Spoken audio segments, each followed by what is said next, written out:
Welcome, YouTube, to a playthrough that has long been requested. SOMA with a therapist. I appreciate that you are prepared to embark upon this journey with me. It's going to be a good time. This is not going to be quite as in-depth, at least I don't think it will be, as some of the other playthroughs. This is a game that I'm playing in between some of the longer form playthroughs, but I figured maybe some of you would enjoy my thoughts on a game that I know is excellent. I did play the game back in 2018 on stream, but I never saved the VODs. It was right when I started streaming. I don't remember much of the game because of the nature of how the stream was back then. So I'm actually really excited to play it again and actually give it the attention that it deserves. So, without further ado, make sure you leave a like, leave a comment, subscribe to the channel, check the links down below, and check out my other playthroughs if you haven't already, because they're lovely. And this one's going to be on the creepier side of how we do things around here. So, let's make it happen.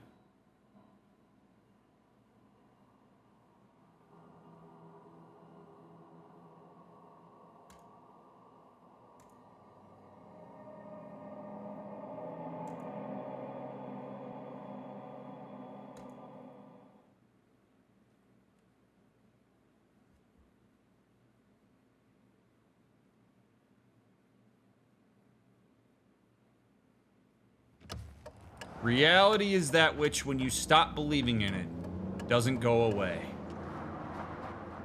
Are you okay, Simon? I think you're bleeding. Oh, that's nothing. It's just my brain can't stop bleeding from the accident. Here, take this. No, that's for later, for the scan. It's green. Ashley, I need to tell you something. Simon, please don't make this weird. No, it's not like that. Why now? Who's David Munchie?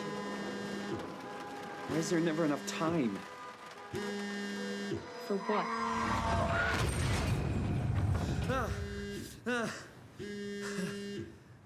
Christ.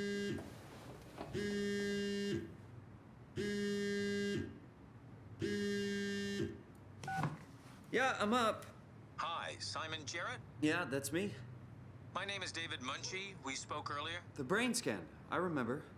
Are you all right? Yeah, just a bad dream. Are we still on for today? Yeah, that's why I'm calling. I wanted to remind you to drink the tracer fluid I sent you. It'll help me capture a better image of the damages. Don't worry, I got it somewhere. Okay, great. Well, I'll see you in a couple of hours then. Okay, see you soon. Gotta fix one thing real quick.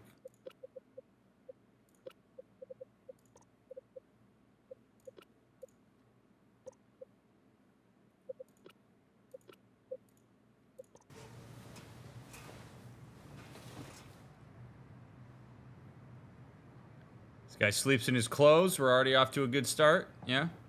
All right.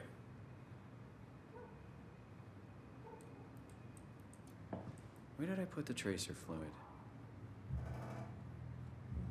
NTRER France. The Beige Noise Tour.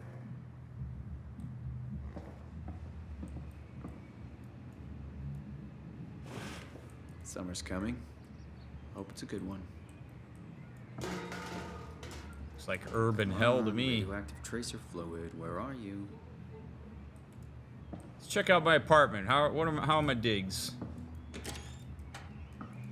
I don't need to go to the bathroom yet. Turn the light on. Good. Get well soon. Love, Mom. Ooh, the heart spelled with the M's like a heart. Diagnose. Sick. Treatment. Love. Dr. Phil.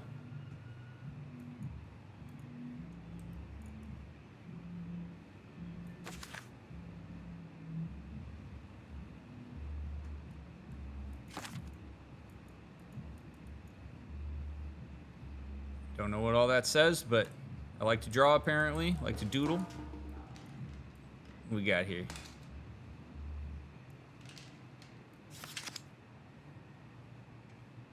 Apparently, I enjoy taking pictures of my own feet and putting them on the bulletin board.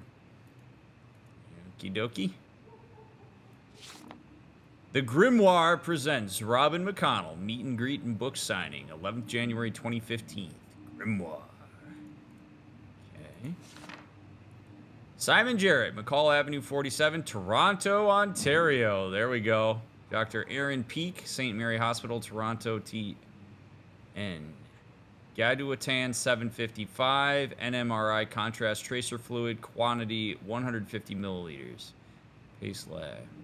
Signature Dr. Aaron Peak. Pace Laboratories. Gadutan 755. Me and somebody, I'm guessing. This picture of the beach. All right.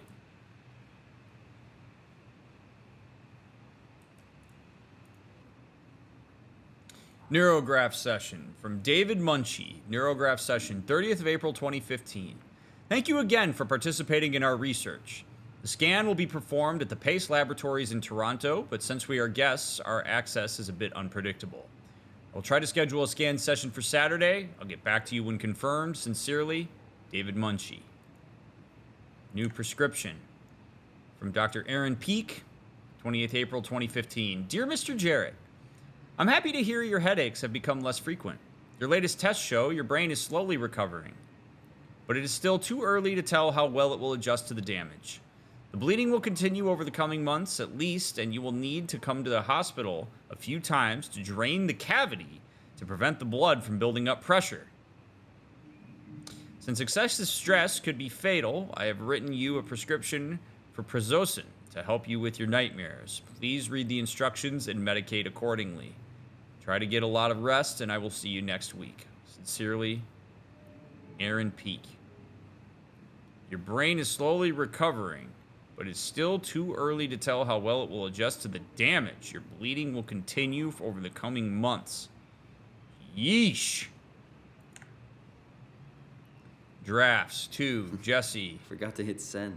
The Grimoire. Saturday off. I already told him about it. Hi, Jesse. Since you probably forgot, here's me reminding you that I've got that doctor's appointment tomorrow, i.e. I'm not coming into work. This means you need to make sure you're actually on time to open up the store, and please unpack the boxes behind the counter. They're starting to become a workplace hazard. Also, books tend to sell much better if they're put on shelves where people are able to actually see them. Good luck. You'll need it. Simon. I'll send it. Better late than never. Yeah, why not? All right, good. Glad I'm able to do some chores here. What do we got here? Mapping Minds by Albert Isaacson. Widely praised as one of the most comprehensive yet accessible texts about the anatomy of the human brain, its function, and our perception of consciousness. Find out how your brain is dependent on its body, why the brain is simply not a computer, and a multitude of other interesting facts that will make your head spin. This edition also includes 2 new chapters about the development of the brain and how it affects our behavior in different stages of our lives. I would love to read this. Mapping Minds. See what old Albert says about it.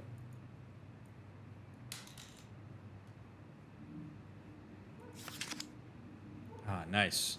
Nice cup of coffee, just... Alright, I guess I dabble in amateur photography. That's not a bad picture. I don't know why, I mean, alright,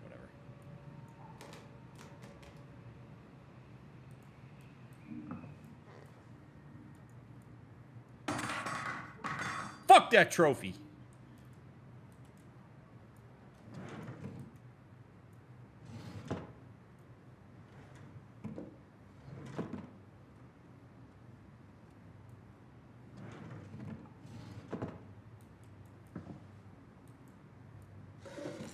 Anything good in here?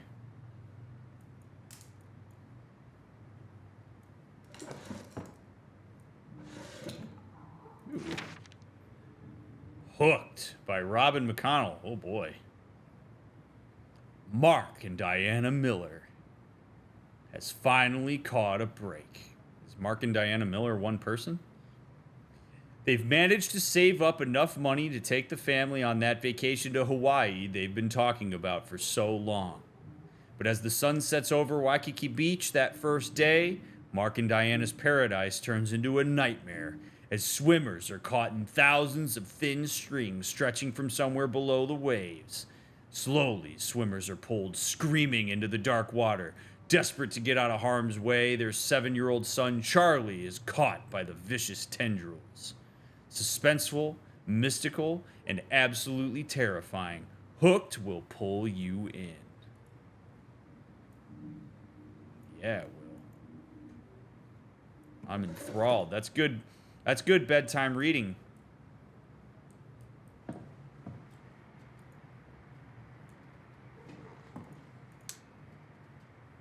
To Simon Jarrett. Anything good? No. Got my trash in here. Okay. Remind Jesse pick up meds, flowers for funeral.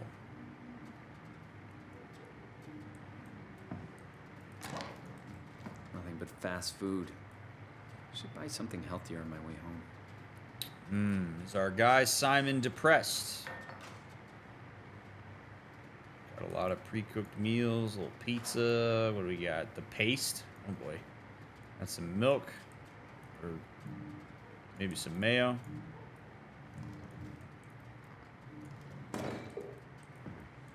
Haven't done the dishes in a while. Crooked painting. How does that not drive him nuts?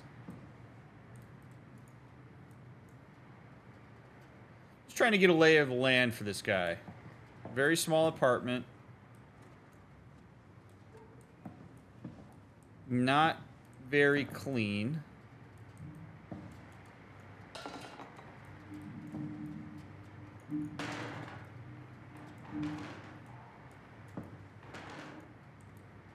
That's better. Ah, good. Yes. Yes. There we go. That's how it's supposed to be. Yeah, Simon.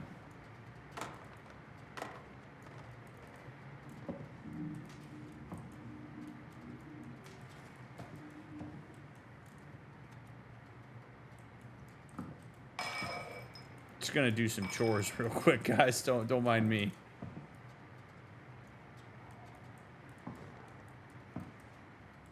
I think it's important that we take a second here and engage some discipline around the cleanliness of our apartment. Hey Simon, it's Jesse. You working this weekend or what? I knew there was something you were doing. Was it this weekend or next? Anywho, just shoot me a mail or something. Love you, miss you, mean it. End of messages. I swear, that guy has the memory of a goldfish. Well, I got the email off. He must have caught up by now.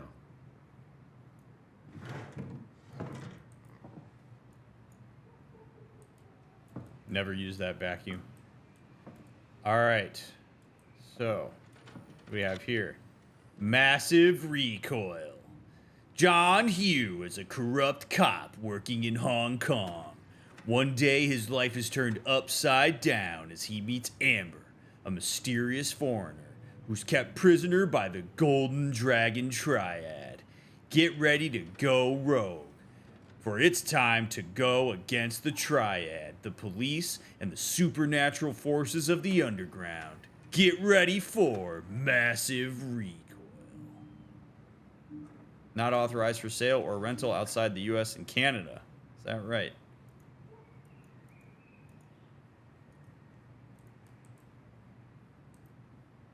Right. Watching TV gives me headaches now. Thank you, brain.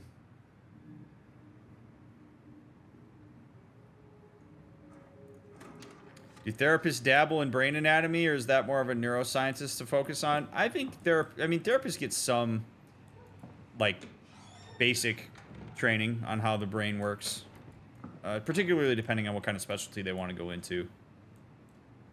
I have a particular fascination with it, so I spent a little more time with it. But I wouldn't say that it's like at the level of what a neuroscientist would get into.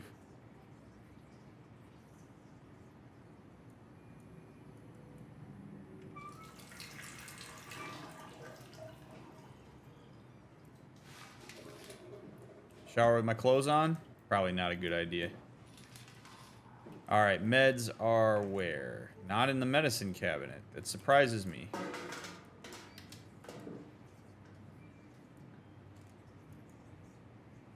Come on. There we go.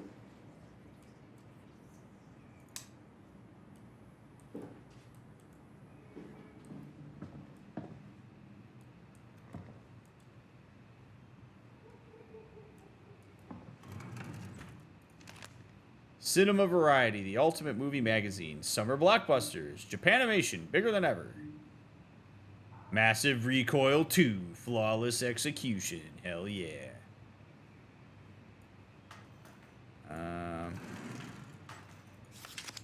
Downtown accident kills young woman.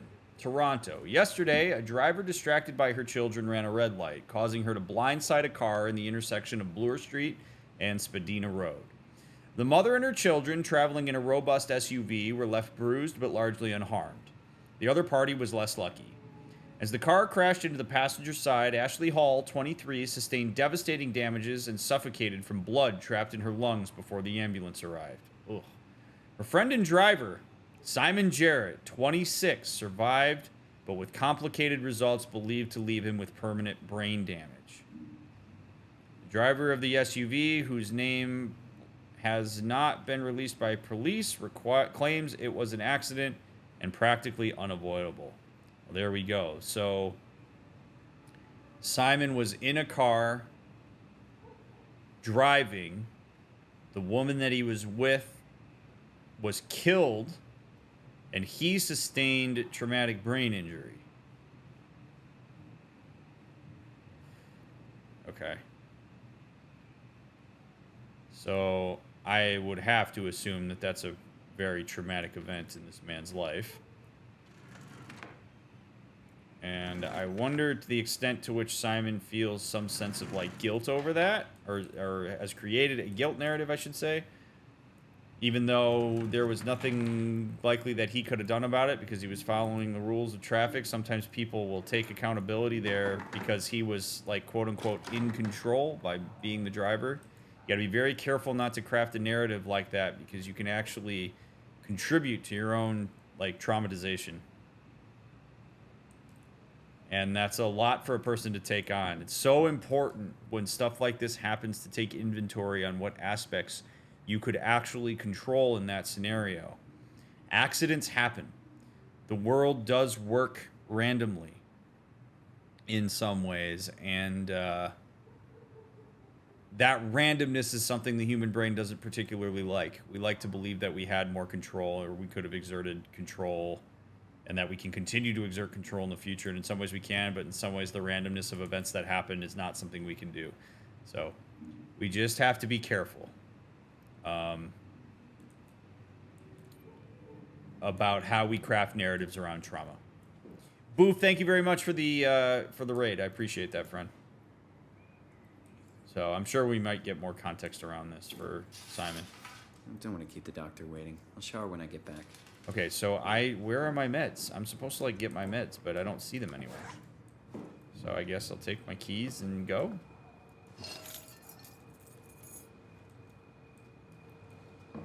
Right? Like I didn't see him anywhere. I don't see him chilling on my desk.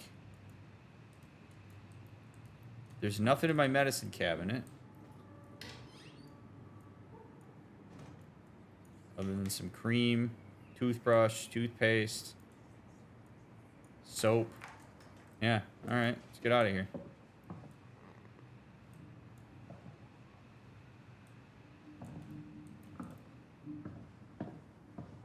If they ask if I took my meds, I guess my answer will be no.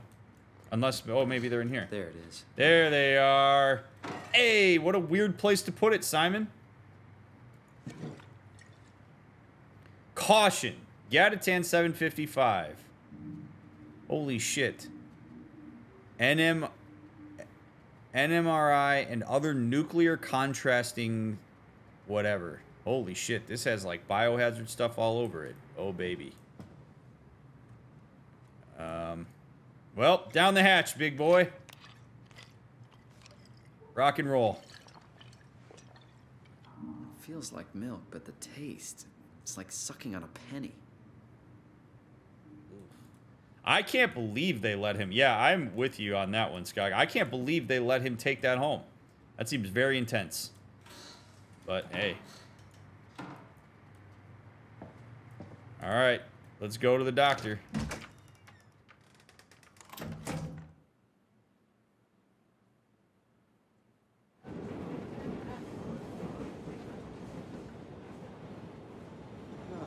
Works anymore, I tell you. Conservative, my ass. They're ruining everything. They're all asleep. It's all a lie.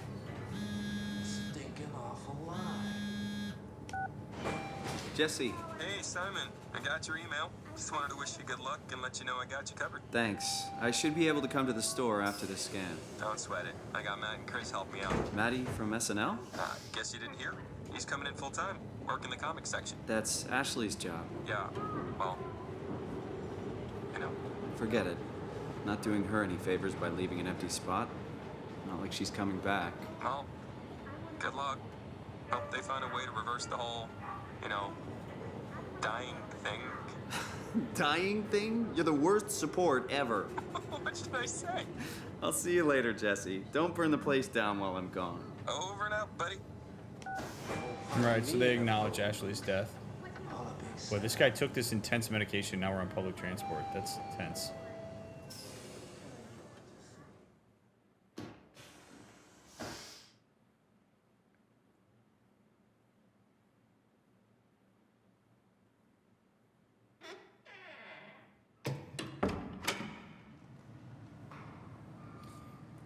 So this is going to be a little bit tricky here for me to provide insight on Simon because I don't know the nature of his brain injury.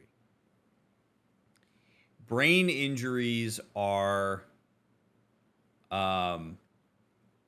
very complicated, as you may imagine, and they affect people in any number of ways. In a lot of ways you can't predict until you see the behavioral manifestation of them. So I'm going to be very cautious on how I handle the way Simon processes things and handles stuff because I don't know the nature of his brain injury. His calmness with which he talks about Ashley's death could be due to any number of things. And I'm not going to attribute that calmness to the brain injury, but it could be. So that's the tricky part about this. Ultimately, the acknowledgement of Ashley's death and a lack of denial around that is a good thing, I think. So, and Jesse, it's hard to know how to talk about stuff like that with people. You got to feel it out. To anybody who's new here, who's coming in as we've started the game, this is a spoiler-free run. It is backseat-free. Do not give me any information that we don't already have. If you're not sure whether it's a spoiler or not, you should assume that it is, and don't say it. Hello? Dr. Munchie?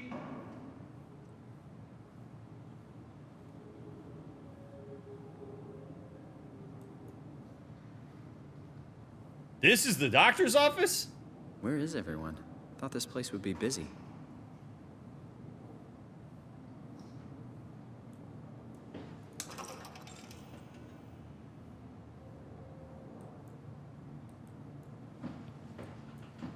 Who wants this painting?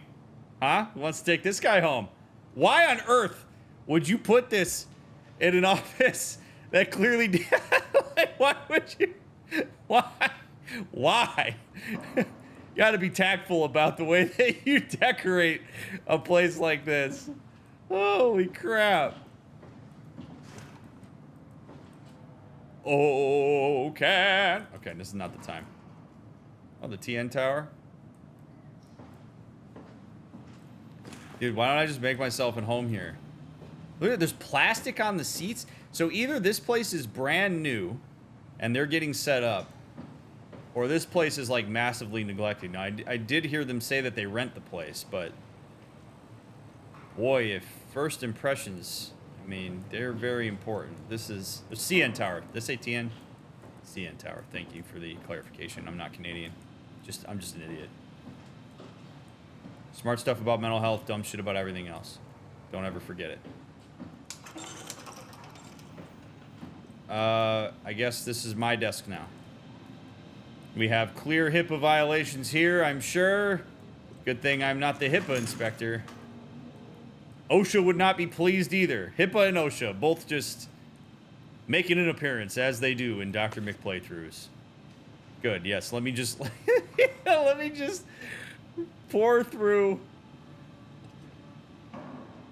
What is all of it? Oh my god. This is so terrible. I should not have access to this. Sci News, trial and error. Put your scalpel away. The brain can heal itself. The brain has an amazing transformative quality, a plasticity that allows it to compensate and even heal itself, explains Paul Berg, a graduate student in neuroscience at York University in Toronto. It is this quality that Berg and his colleague David Munchie, a student of computer science, are hoping to encourage. It's about getting the brain to do the right thing, and we hope to accomplish this with simple things like exercise, therapy, and light medication. Yes, light medication. But Munchie and Berg are not looking for a miraculous panacea. It's about finding the optimal treatment for each patient. They start out recording something called a Nakajima neurograph. It's like a picture that indicates direction, says Munchie. Instead of static scan, the neurograph can tell us where your brain is going. Go from red to green. 1. Damaged brain scan to produce a computer model. 2. Numerous tests conducted on model without risk. 3. Perfected treatment is then applied on patient. Dr. Munchie is in computer science, and Paul Berg is a graduate student in neuroscience. Can't wait to find out who the other lady is, what kind of doctor the other lady is. All right, it is not a long forecast, it's about milliseconds, but with the right computer model, Berg and Munchie can then administer all kinds of treatments without risking actual harm to the real brain. We could try giving your brain an overdose of painkillers while running a marathon, suggests Berg. It's just a computer model. We're able to fail treating you 1,000,000 times over only to find the right way. And when they do find that optimal treatment, that's when they apply it to the real patient. It's still in the early stages, but their project has caught the attention from Pace Laboratories, who has promised to assist them with both equipment and workspace. We're very fortunate to get all this support, says Berg.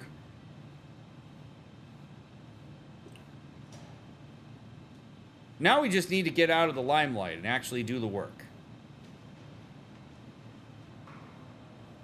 That's intense. So they essentially run things through simulations and then figure out what's going to work. But that is, boy, that presupposes so many things that are figured out that I don't think we have figured out about the brain. We're able to fail treating you 1,000,000 times over. This is a very interesting concept. Glad that USB drive is just hanging out. That's good.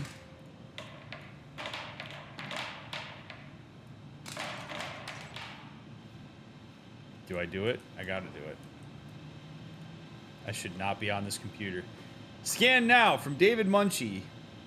Paul, where are you? We got a few hours? I got a hold of Simon Jarrett. Let's do this. I saw your laptop in the reception. Are you already there? Call me ASAP.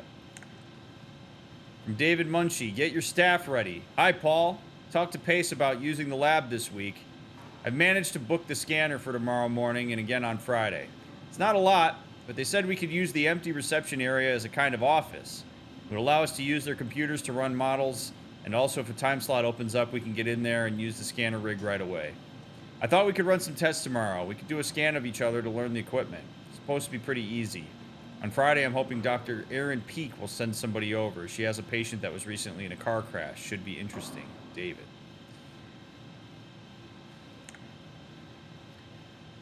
To David.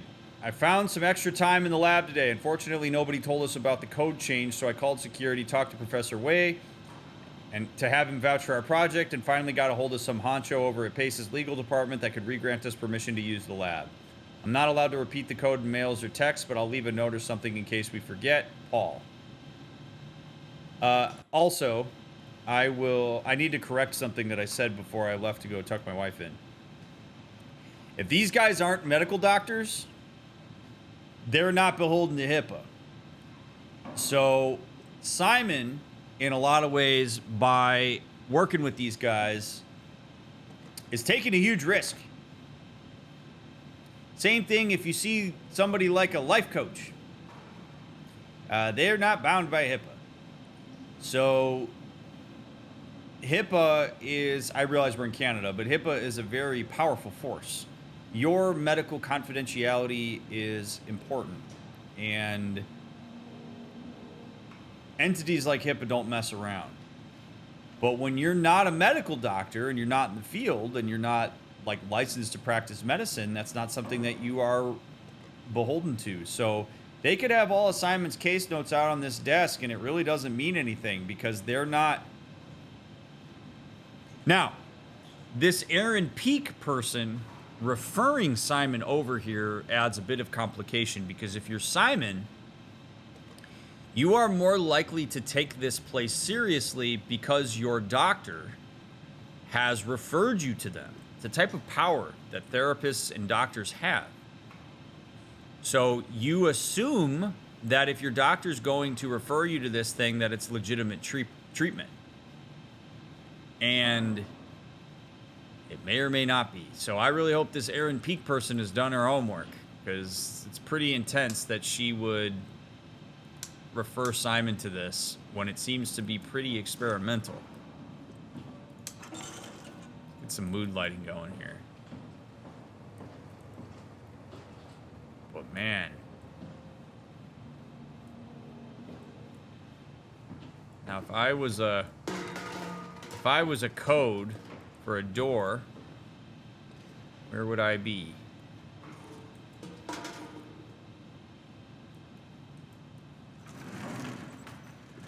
I don't think there was anything in here that would suggest that there's a code written down.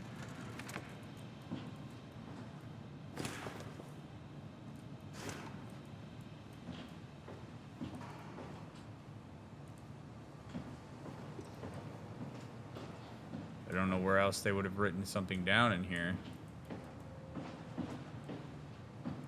Biometrics, rooms 361 to 364. This is the place, right? It must be. Let's just call Machi real quick. Great. Got his phone turned off. That's okay. I can figure this out. Do you know if countries are required to have a HIPAA-like entity for doctors who practice medicine or therapy? I don't know. I mean, HIPAA exists because it's been deemed to be important in the United States, but it's not like there's some objective force of the earth that says everybody is entitled to medical confidentiality. So there ostensibly could be countries that don't have those kinds of protections.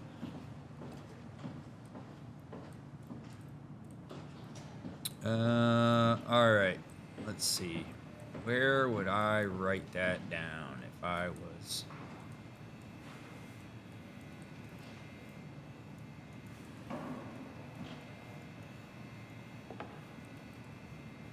Don't have anything. I don't think there's another.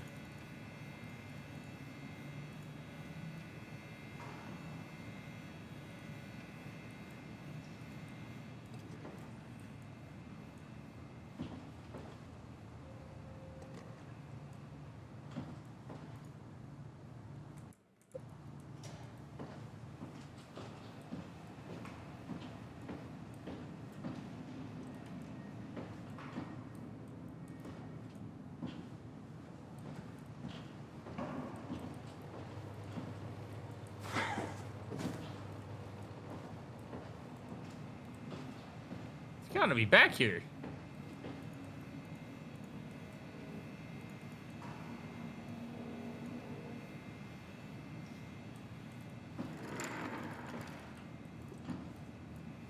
I would think.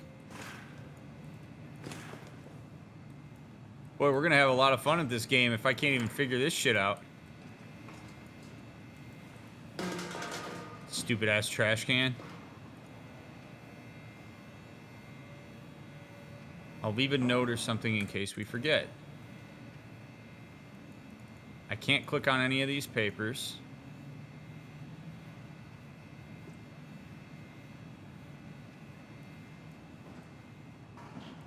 Not on the back of the monitor.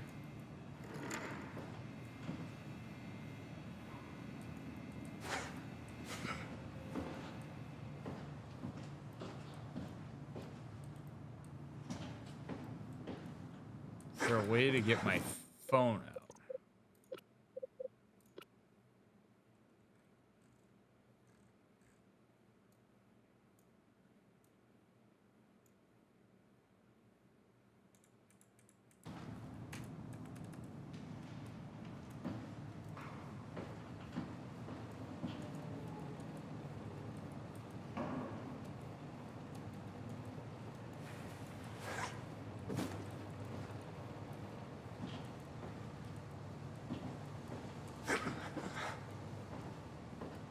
Holy shit, man. Dr. Munchie? Can you hear me? Hello? All right, we need a code.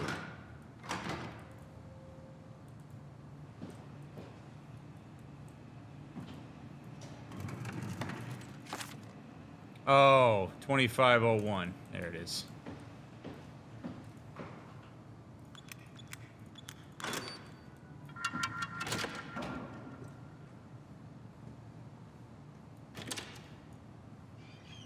All right, a little nicer in here.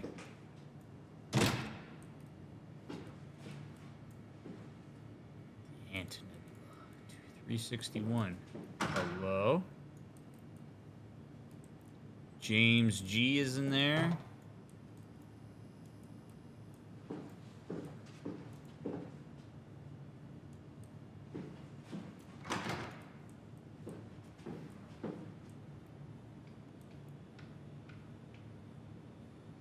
Interesting.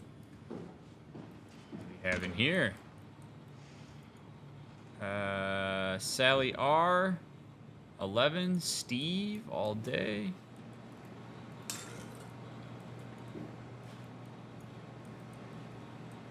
This place is a mess. Apparently nobody in Simon's life likes to keep things cleanly. Yes, a little overview of the nervous system.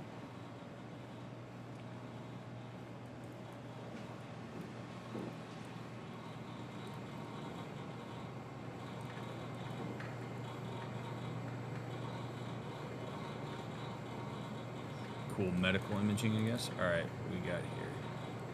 Ooh. Get this shit out of here. Get out of here. There you go. The Toronto Daily.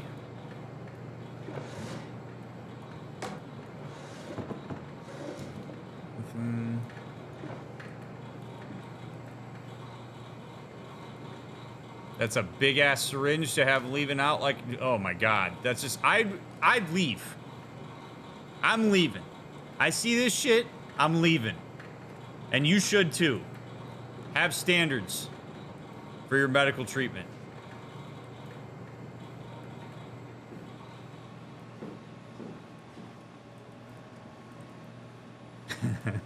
Like, yikes, dude. Everything about this is not great. What kind of books are on their shelves? It's thermal paste for the servers. Yeah, yeah. Let me just close that. All right, 364. Oh, yeah. Hey!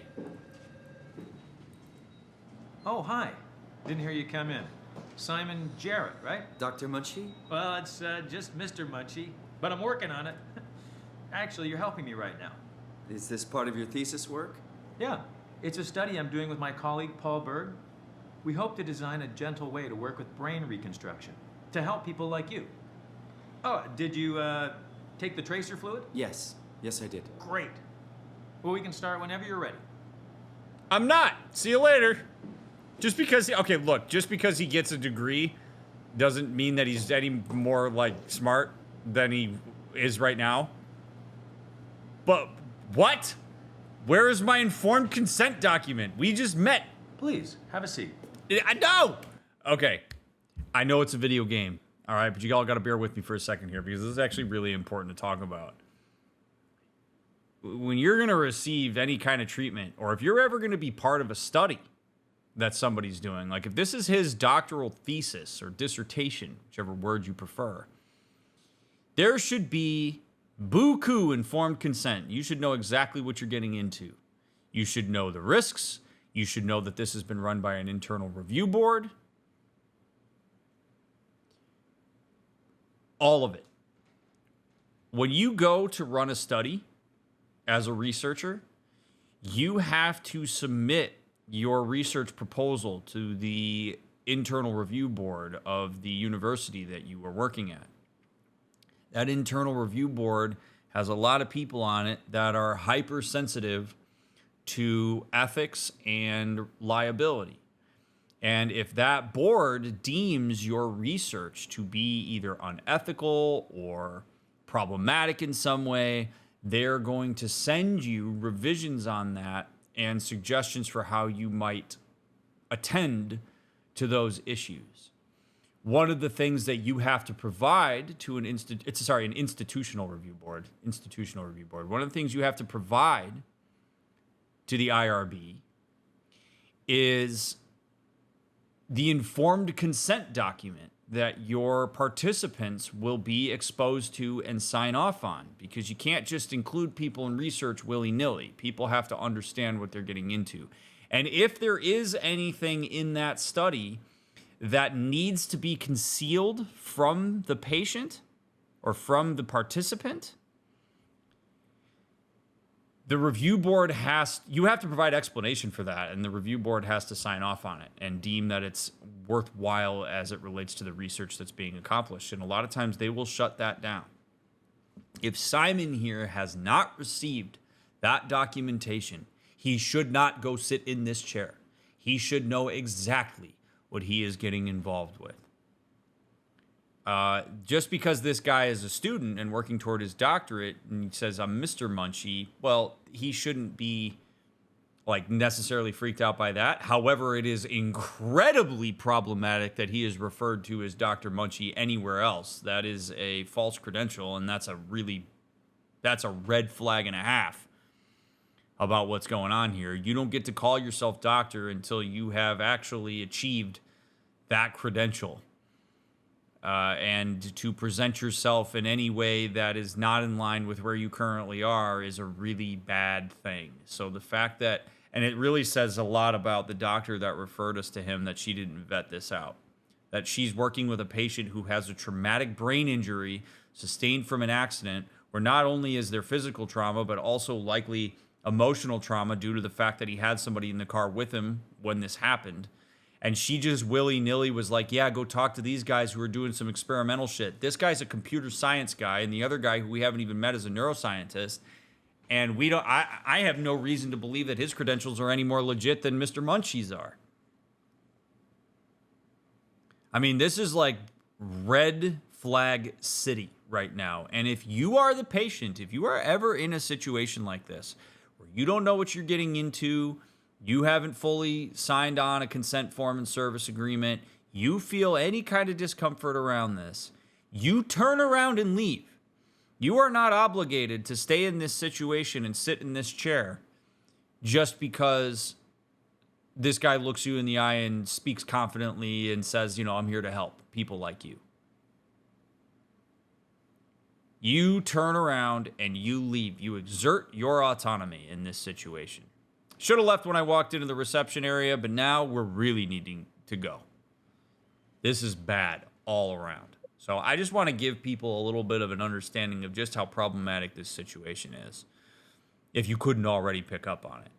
If a study doesn't get approval from the appropriate review board, or the doctors run the study anyway, what would happen? Oh, you'd get in huge trouble. I mean, I don't really know how you would do it. You'd have to secure private funding, I guess, but it would be a massive problem. Because one of the things that you do when you submit a dissertation, and often when you submit research, is you have to indicate that the research was approved by an IRB.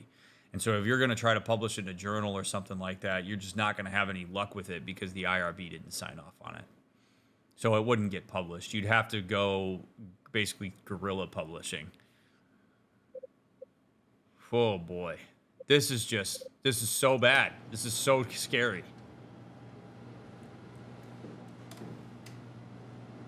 So that concludes our run of SOMA. We're going to turn around and leave, and none of you should play this game because everything that's going to happen after is unethical. Really appreciate you taking the time to watch this playthrough. It was... Just have a seat, and we'll be out of here in no time. Why don't you have a seat? All right, Chris. You don't mind if I call you Chris, do you? You don't mind if I check your computer to see how shady it is, do you? And, okay, the last thing I'll say before we sit in this chair is there is experimental research that happens. Like, I mean, like way out there stuff. Like, there are trials and out in left field things that you can get involved with. But the informed consent around that is so complicated. You also, as a participant in this, should know where the funding is coming from. You should have access to who is providing the money for this. Where do these people... Because that's the other thing, is you have to state whether there are any ethical issues related to... if there are ethical issues related to who's funding your project, because you can be compromised by funding, because some people who fund have agendas. So all of this is stuff that you should have access to and you should know about. And if you want to get involved in really, really out there experimental research, you certainly can, but you need to know what you're getting into. So, what exactly are we doing? We're going to do a scan of your brain. Then we build a computer model of it and bombard it with stimuli.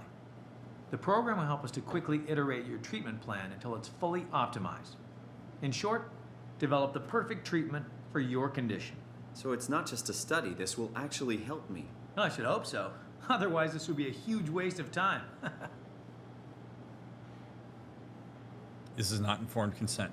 You know I have a serious condition, right? You heard about the car crash, the X months to live deal? Yes, I heard.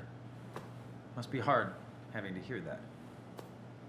As you know, it's because your brain is weakened so much that it can start to bleed every so often. And if it ever gets real bad, it will kill me. Well, we probably can't restore your brain completely, but we should be able to make those X months turn into years, decades even. And if you take care of yourself and don't do anything too crazy, we should be able to get you to outlive the best of us.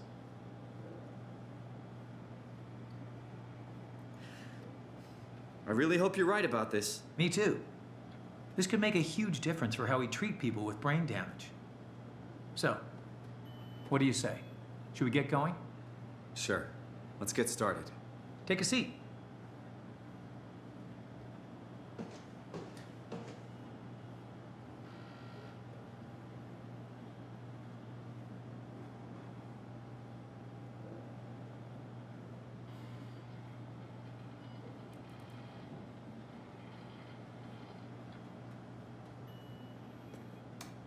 Please, have a seat.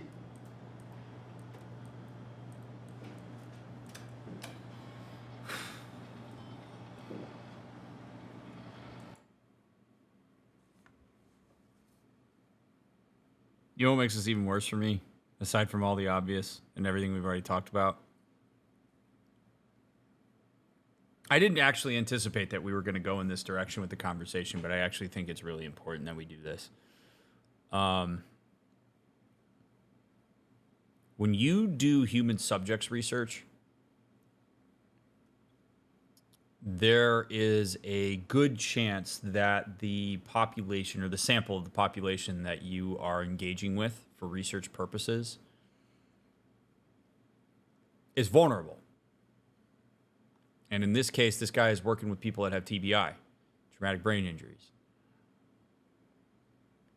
So I am in a vulnerable position. And when you are a researcher, or when you're a doctor, or when you are a person conducting the experiments that are being conducted here, you are perceived by people in general to be in a position of power, but especially by people that perceive that they will benefit from the research that you are conducting. So Simon has been told by doctors that he apparently, his brain is just bleeding and that he could die at any time if he stresses himself out too much. And so he is vulnerable to and susceptible to the influence of people that he perceives to know what they're talking about. And so this guy is a graduate student working on helping people understand their brain and treat it, and he makes all these outlandish promises about how he could potentially outlive everybody as a result of this. And if you're in a vulnerable position like this, you're going to hear that and be far more enticed to get involved, such that you might even bypass informed consent. You might not give a shit what the experiment is about because you're so desperate to sit in this chair and have that fixed. Like, this guy, Mr. Munchie, is in a ridiculous position of power here. And it's his responsibility to understand that. It's not your responsibility in the vulnerable position that you're in as Simon to understand all of the ethics and everything that swirls around this. It's Munchie's. And the fact that Munchie would stand there and deadpan make all these promises about what's possible for me when I am in the position I'm in is really bad. So there is some psychological manipulation happening here, whether Munchie knows it or not.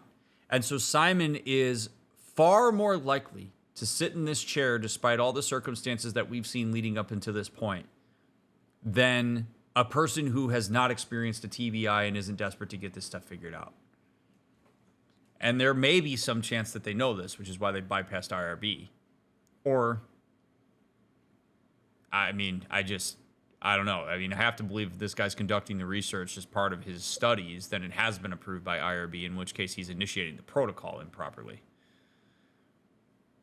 This is all very bad.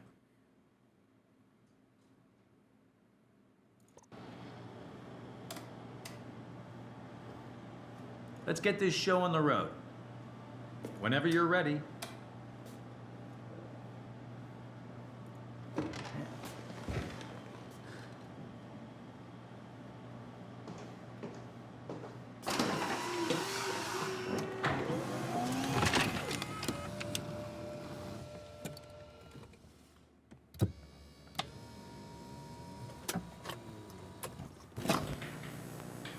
All right, let me just get this out of the way. You are Simon Jarrett, correct? Right. Toronto, Canada, David Munchie. Born 1988, July 16. Right. Flat neurograph, version 6. Good. All files in order. Will this hurt? It's just a scan. It'll hurt about as much as getting your picture taken. Indians thought cameras would steal their souls. Is that so? Well, let's hope they're wrong. Ready? Say cheese.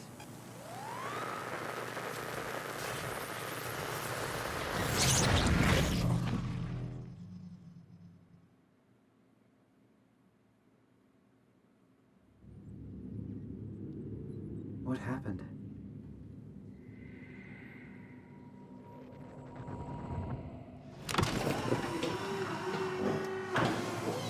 Hello? Mr. Munchie?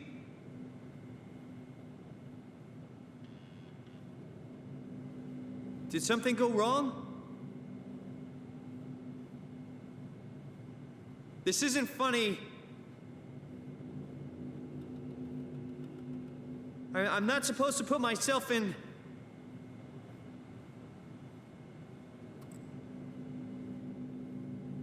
This is kind of stressing me out. Kinda. This would be terrifying. Hey! Anyone? All right. If you are in Simon's position, I would hope nobody would ever be in Simon's position here, but if you are ever in a position where you start to perceive yourself stressing out, have to imagine there are physiological experiences that Simon is having right now. You might even be vicariously stressed out watching this happen right now. This is a moment where the sooner you can notice that you are becoming physiologically aroused, the better. Because you can do some preemptive strikes on panic. Meaning, you want to, as quickly as possible, take inventory of your surroundings and find immediate things that are familiar and controllable. So Simon here wakes up from this, or the helmet comes off, and he recognizes that his entire environment has changed. His expectation of what was going to happen is completely violated by his experience. One of the things that I would check first is, what's familiar to me? Check yourself. So one, your emotional experience is something that shows you that you're in the present and shows you that you're like available to yourself. If he's wearing the same clothes that are familiar, he can recognize that. He can check the room. He can feel the armrests on his chair. He can sit for a second and take a beat and try to gain some level of understanding of the way that the room is constructed. You absolutely want to work on your breathing. You want to engage your parasympathetic nervous system as much as you can, because if your sympathetic nervous system's getting ready or has already fired, you're going to be extra aroused. So you breathe in through your nose, hold out through your mouth, making sure that your stomach goes out instead of your shoulders going up, because you want to engage your diaphragm. You take inventory of your surroundings. You get a feel for what it looks like. You maybe talk to yourself. You ground yourself in your own voice. What do I see? What do I hear? What do I smell? What do I feel? Get yourself as present as possible. Remind yourself that you're in control, and work with the physiological arousal. You will panic if you start engaging with what ifs and you start making assumptions about the environment rather than immediately focusing on what it is that you can control. It's a very important skill set to have. It's something that we try to teach people as therapists all the time, because presence is the thing that's going to help you cut into anxiety. Presence and control.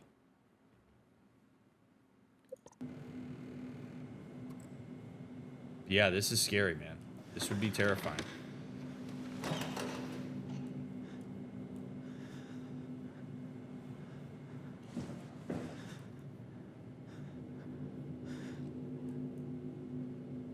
You can hear his shortness of breath. So again, very important. Engage your breath as much as you can here.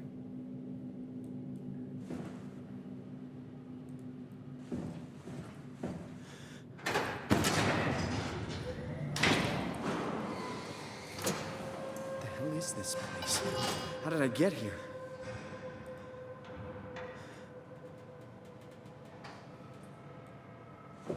There's blood on the floor. Automated. Unlock terminal from service console.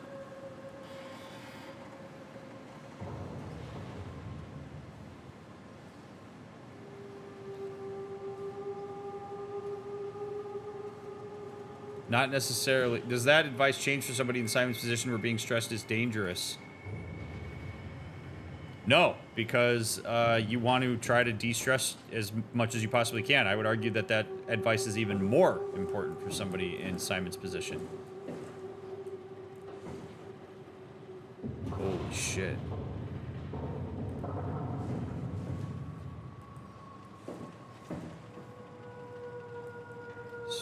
Service console, Omni tool, chip installer. Build, shape, and optimize your Omni tool with fully customized tools and assistance. Toolbox.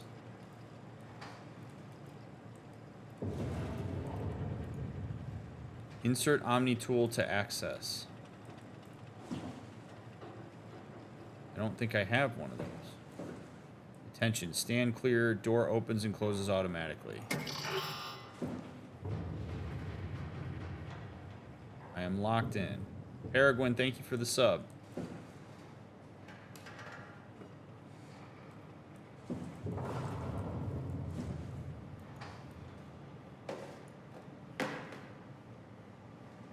Just trying to sort of get a different language.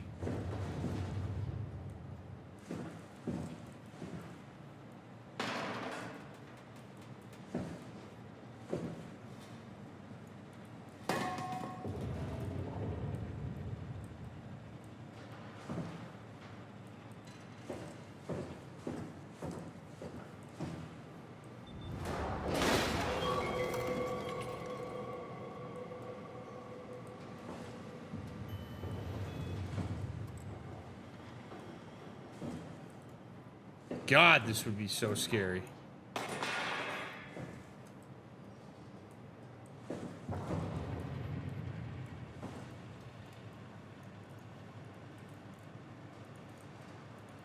Open that. Gotta be some way to open that.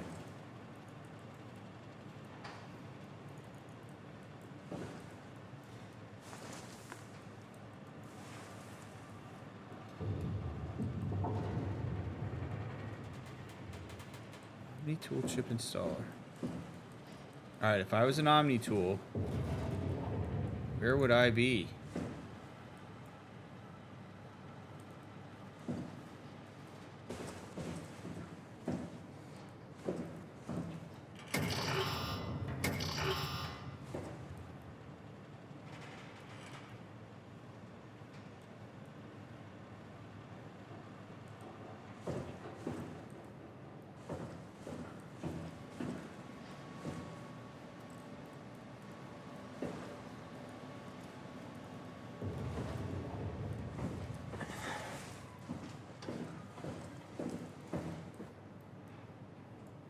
Hello?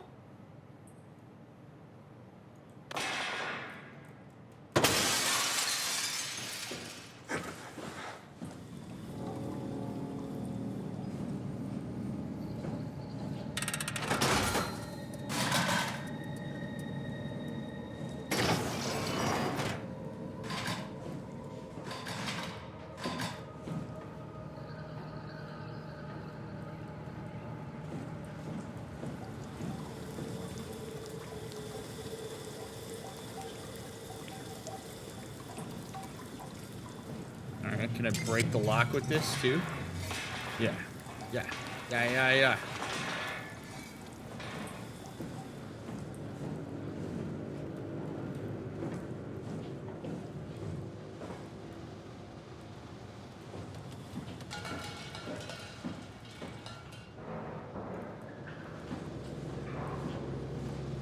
Thermal plant, break room, tech depot, robot dock, service station, storage. First aid. In case of injury, make sure you are safe. Apply first aid where needed. Call dispatch and report injury. Wait for first responder to arrive. Burns. Neutralize hazard. Cool to burn. Protect the burned area. Wait for first responder. Fractures. Assess situation. Treat bleeding. Don't try to realign the bone. Wait for first responder. Bleeding. Elevate area. Apply pressure. Dress wound. Wait for first responder. CPR. Make sure the person is lying on a flat surface. Compress the chest 30 times quickly, 100 a minute. Cover the nose and blow into the mouth 2 times. Repeat until first responder arrives. Recovery position. That's a pretty solid poster. Alright. Mirror's broken. Would love to see what I look like. There's a toilet in here. Cali air humidifier.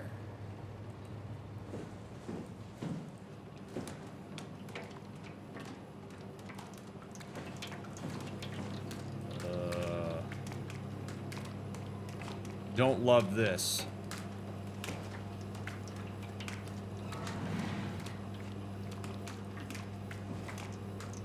But they've got juice. Oh no, that's rice.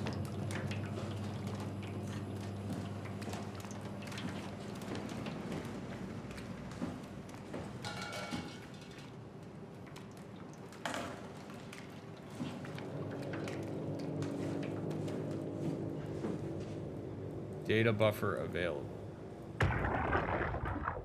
Carl, it's working better than expected. They're having a really hard time getting the doors open. I'll perma-seal as many as you can, rather not take any chances. Roger. Did you cut off the factory floor? All done? Should keep most of them out. I'm on my way to lock off the comm center. Just make sure to leave a way out of here. Trust me, I'll get you the data safe and sound. We just need to make sure we leave enough power running so we don't have to return. I hear that. See you back at camp. How did I do that? That's a great question, bud.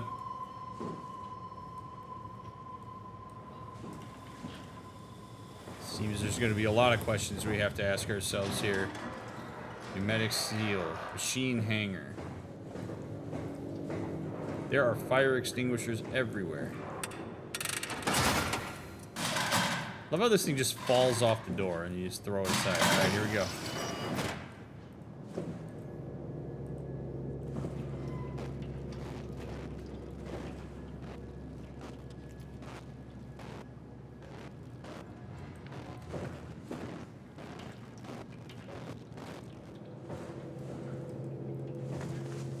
I don't love this.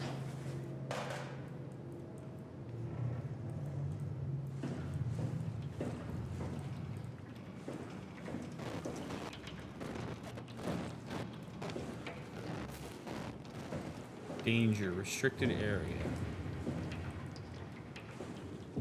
Pathos 2 Upsilon.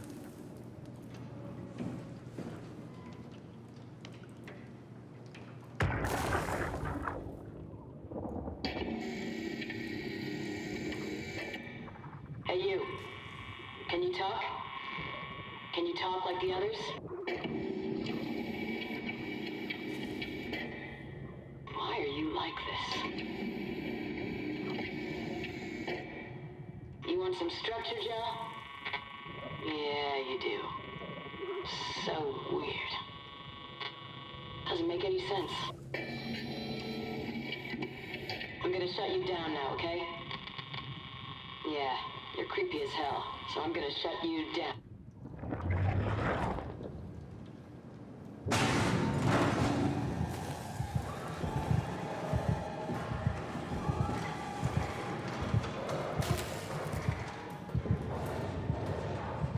I don't love that I'm hearing noises.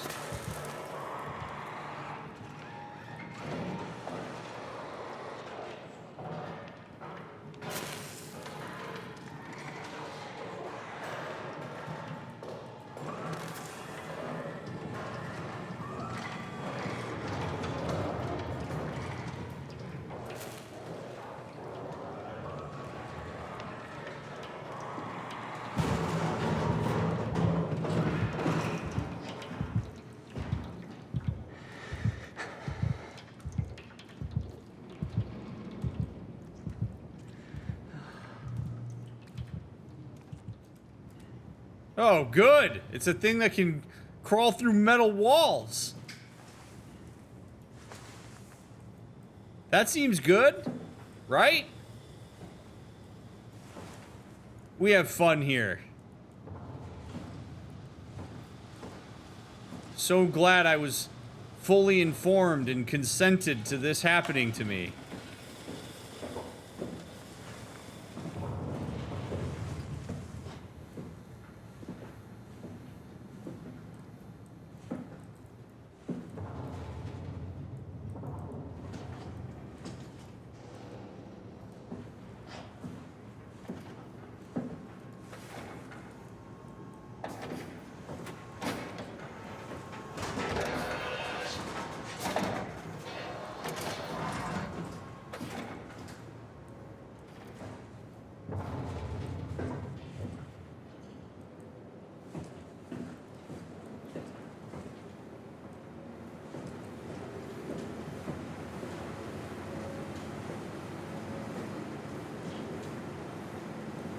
So many things in here that I can't do anything.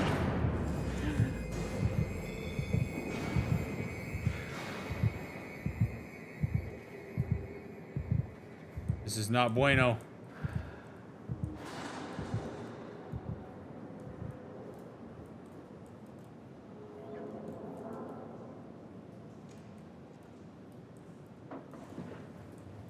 I don't love this.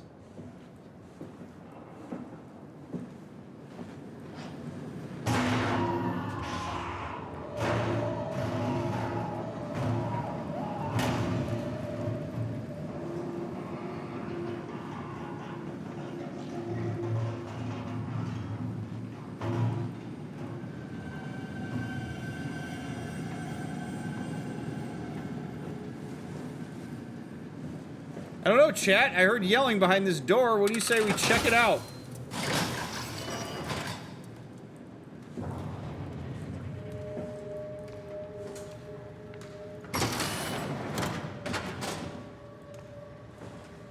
Hopefully whatever that thing is that's crawling around doesn't know how to open doors. Oh, man. It's just too much drippy shit around here. Omni tool. Omni Tool V2.5 Smart Access Computer. The Omni Tool is an advanced interface for accessing, managing, and controlling computerized systems. The onboard intelligence includes an open set of behaviors and protocols to enable the user to automate routine actions through basic logical charts. Over time, the Omni Tool will automatically adapt its programs to cover subconscious behavior to optimize work and minimize user error. The Omni tool has a short-range signal useful for basic automated actions such as opening doors. While performing complex operations, the Omni tool should be physically connected to a workstation or terminal. To upgrade your device, simply slide operators into the main or auxiliary slot. The main slot has a standard C11 to 21 connector, which allows the user to fit most Market Cortex chips into the Omni tool. Note that introducing an additional AI will override the onboard intelligence. The auxiliary slot is a multi-connector fitting a large range of tool chip models including, but not limited to, A113-398B, A2090101X, HAITT1-9, Juicy 329. Version 2.5, onboard AI Helper Jane, main Cortex C11 to 21, WSU appropriate or approval, I guess. Omni Tool Smart Access Computer. All right. More needles. Oh, those are screwdrivers. Look at that. Neat.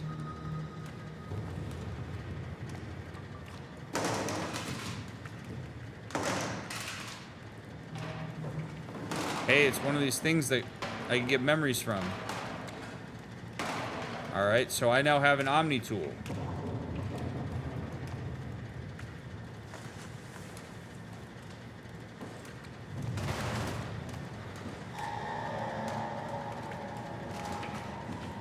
Oh, God.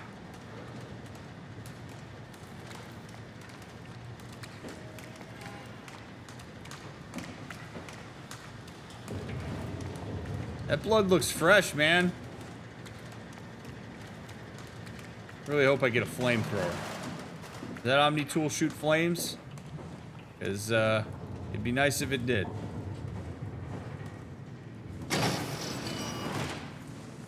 I'd love to turn the lights back on.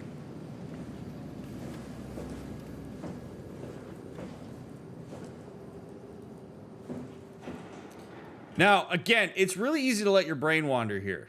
Like, if you're Simon, my brain's going all over the place, going, what the hell is going on? Where am I? What does it mean? Like, you're looking for answers here. And answers are not to be found right now. Your entire mandate here is to stay present and to survive your environment. To work with what you know rather than focusing on what you don't know. It's very hard to do because you would be stressed out. But this is why you want to continue to try to regulate your nervous system as best you can. Because if you don't, you're not going to have any fun while you're walking around a place that's unfun. Anyway, make your own fun, chat. Use your brain to make your own fun. Now I want...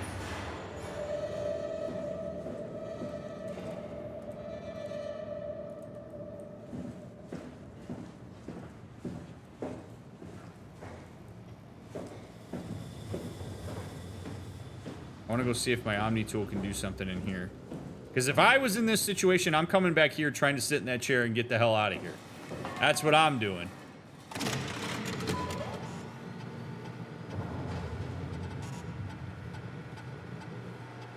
Service console Upsilon 3, including pilot seat, activated.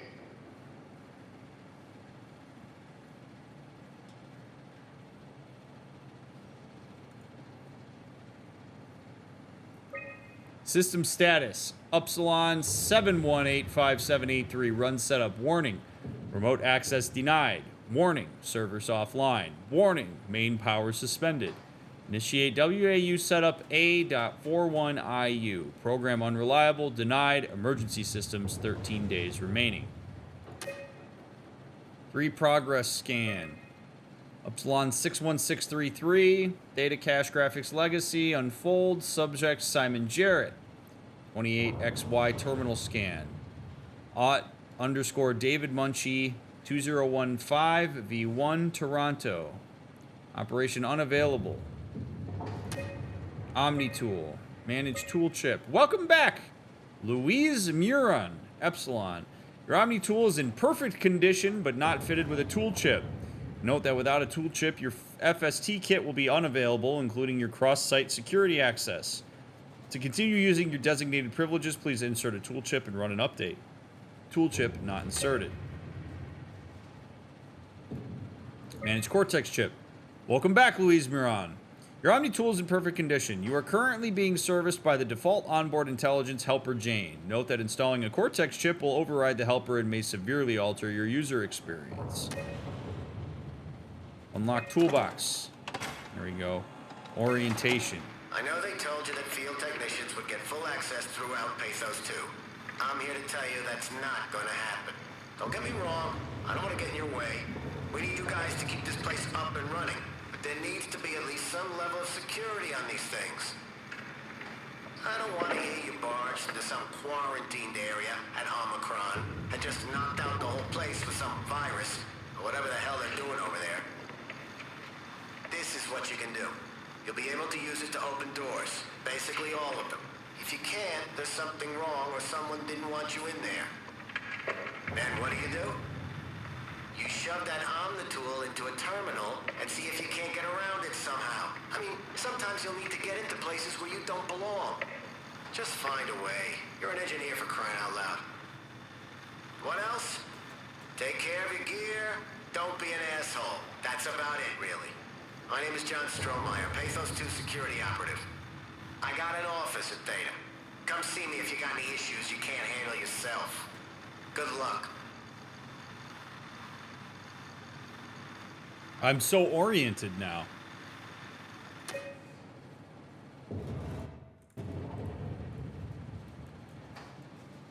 Don't mind if I do.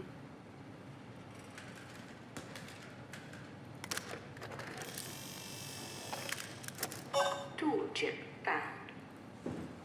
Tool chip. Update. I don't know what's gonna happen, so let's try it.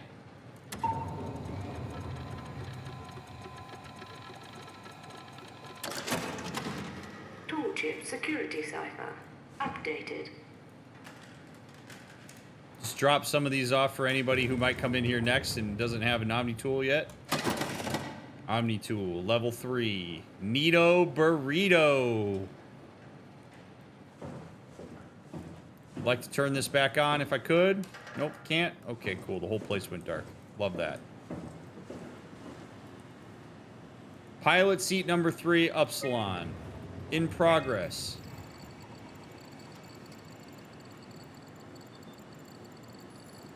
Good, I follow. Okay. Construct network. Pilot seat number 3, Upsilon offline. Pilot status. No pilot found. Sync pilot black box. No pilot found. Connection status. Offline. Alrighty. That was all very helpful. Very helpful. Good. It's very dark in here. That whole thing was broken up. Okay. Well, I am interested in going back from whence I came. I'm going to be loud and proud this time. Ah!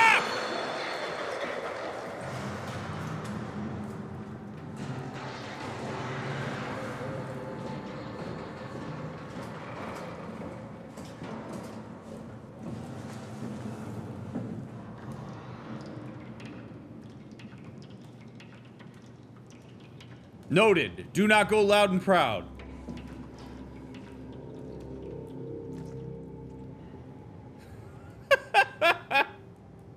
Holy shit. Pride went away very fast. I got loud and pride just didn't really follow.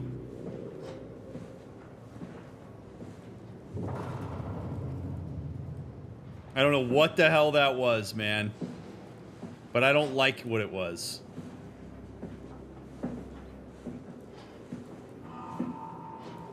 So obviously I'm going to continue to walk toward it.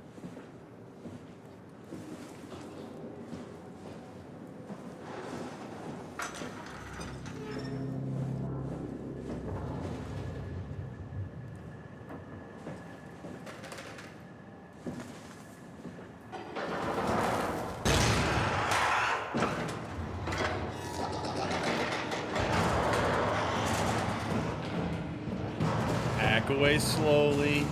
Back away slowly.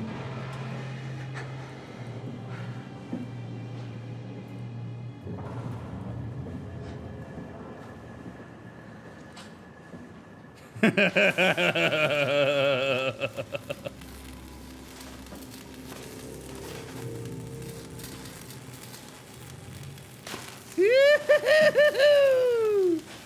having fun yet?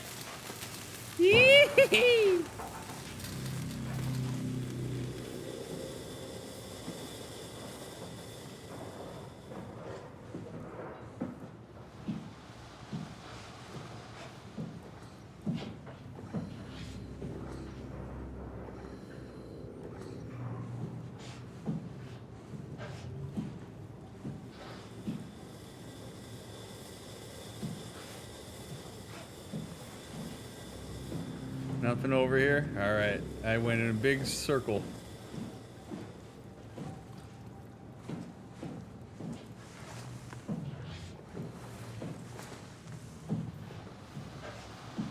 Woo, baby. Who's having fun? I'm having fun. Let's go. Calm people live, tense people die. I'm cool as a cucumber here. Swipe Omni tool. Got it. Hey, let there be light. Caution, no storage permitted. This area must be kept clear at all times. Oh, good. I'm underwater. That's lovely. Would you kindly walk through the tunnel?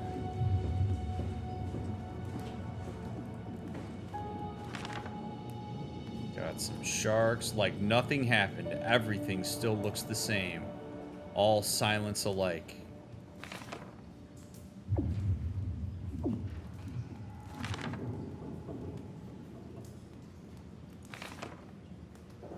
Back and different. Thick structure gel they can't shake. Wow's freaking fishes.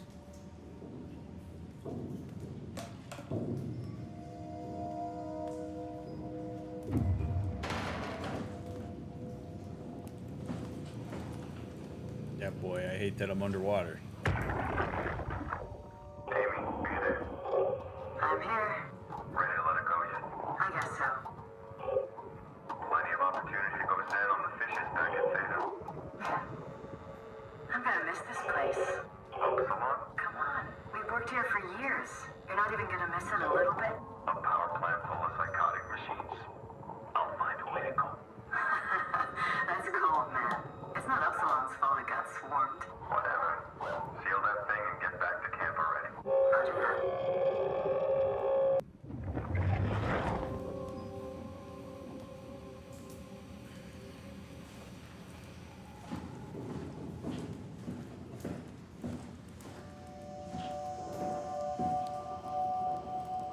Upsilon. Man, I want to know what I'm doing down here. I mean, it seems like there was a whole operation going around here that was, yeah, just totally chill. Right? Until the walls started bleeding. Then the Fire Nation attacked.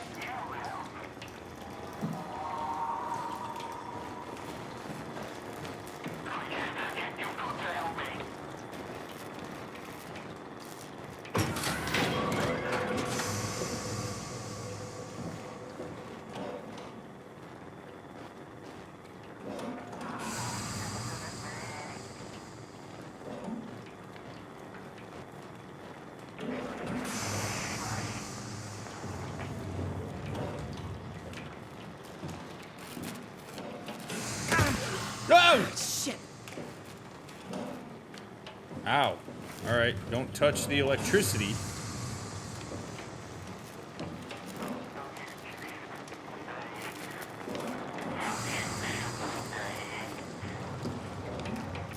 Take the plunge, baby. Yeah, finger that butthole. Yeah. Lightly on the rim, then shove it in. Oh, never mind. It doesn't hurt anymore.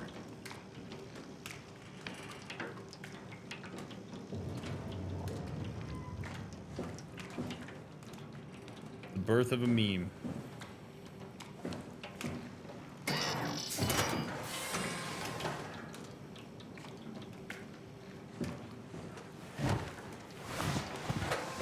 Why shouldn't I crawl in the vent?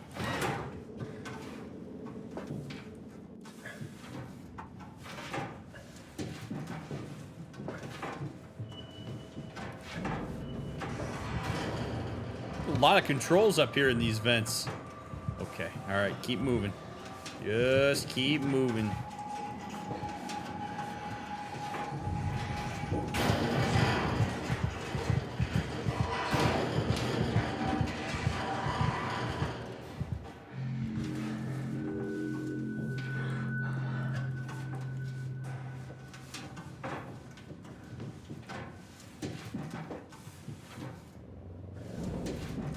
Process cooling.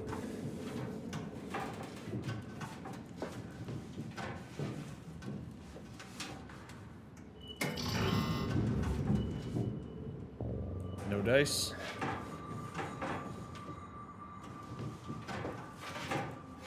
This is fine. I gotta say though, if you're Mr. Munchie trying to help a person with a TBI who can't be stressed out or else it'll make him die, this is just not a good idea. This isn't great. Whatever you made, this ain't it, bud.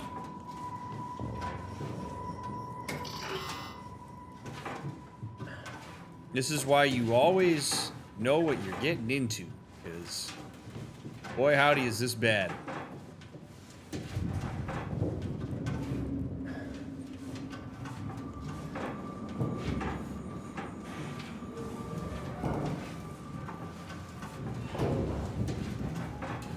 Station control.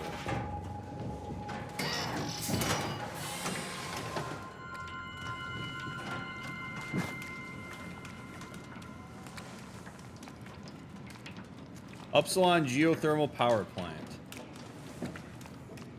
More goo. Something tells me that it's just not good to have goo coming down the...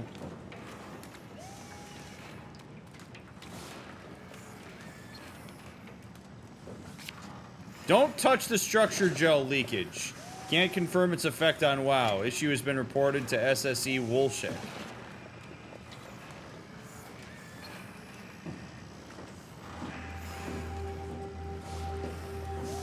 Hey there, good buddy. What's going on here?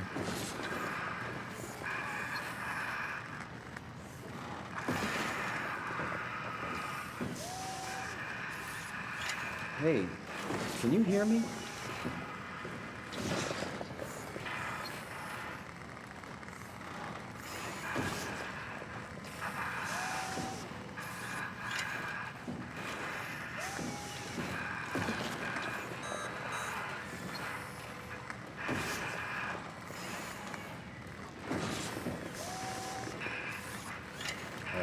Guess I'll...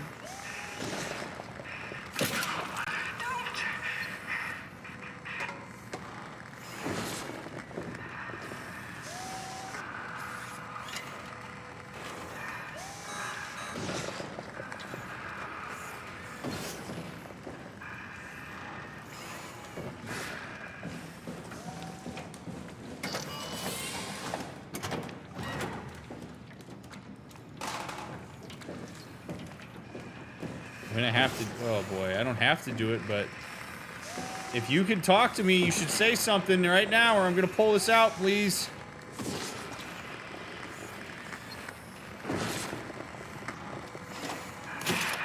I need it. Why? I was okay. I was happy.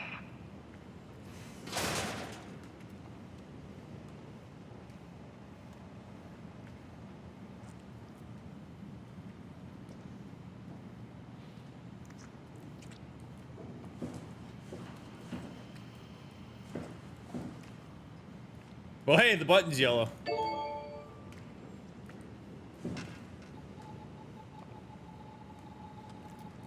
Yikes.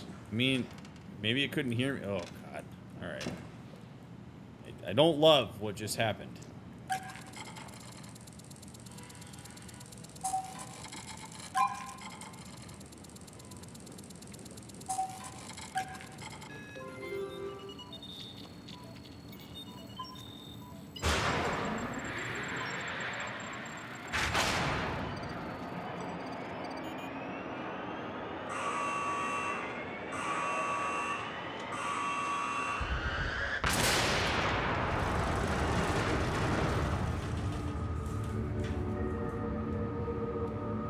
woke everybody up. Wait, so I wonder if this thing crawled over here, plugged into these two buttholes, and then that's what took the power off.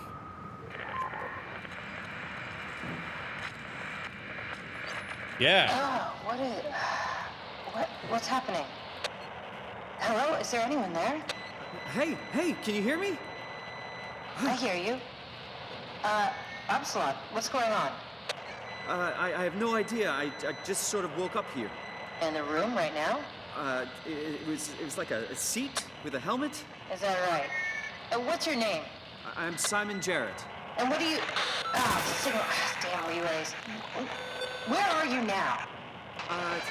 Someplace dealing with electrical power. I'm not sure if it's a plant or a transformer. Yeah, you're probably in the thermal plant somewhere. You want to go upstairs to the comm center. It's the room with the dome ceiling. Hey, look, this place is not... There's something seriously wrong here. Hello? I'm sorry, I didn't catch that. We lost another relay. Just listen, head for the comm center upstairs. I'll wait here.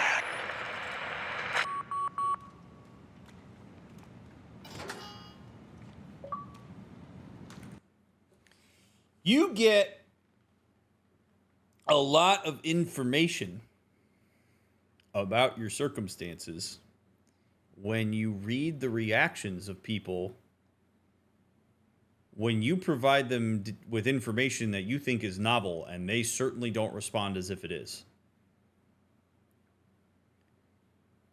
He said, we are in an underwater base that I have to believe the only way you get down to is if you have been given specific access to it. Like, you don't just stumble in to a place like this. So she has this dude come up on the comms and say, hey, I don't know what's happening here. I don't know where I am. I woke up in a chair. And she's like, oh, okay, yeah, just go to the comms relay. So either this is something that she's experienced before, this is something that's within the purview of the facility, something. If you're Simon, there's a good chance that if you're not careful, you're going to hear what she said to you, and it might actually make you feel worse because you're going to feel even crazier. You'll be like, what the hell? But the reality is, her calm demeanor and how she responded to me is something that Simon could integrate and say, okay, maybe this isn't, I mean, it's dire, but maybe it's not as dire as I think, because a person who I'm able to specifically communicate with does not seem to be fazed by this. If she had responded to them and been like, what are you talking about? You came in a chair? That doesn't make any sense to me. Like, if she starts to panic, she starts getting all worked up or whatever, or has like a very weird response that doesn't seem like she's taking it in stride, then that's something where you're going to freak out more. And maybe she has been trained on how to respond. Maybe she's just really good at crisis management, and she hears this person say, I don't know what's happening, and I woke up and... But again, she's had some kind of either training or experience that prepared her for that situation, which means that you could find some small degree in reassurance that this person's been here before. It's very important to read people's reactions to the environment, particularly when you don't know what's going on. Doesn't mean you have to take it like as truth, but you certainly can integrate it into your general presence and understanding of what's going on. I am curious about what happens. Right, so this says critical system failure. Please reboot the workstation. If the problem persists, inform your administrator. Okay, so we can go through that door. I don't want to go through that door yet. I want to go through here. I want to see what's up. See if any of these other doors open.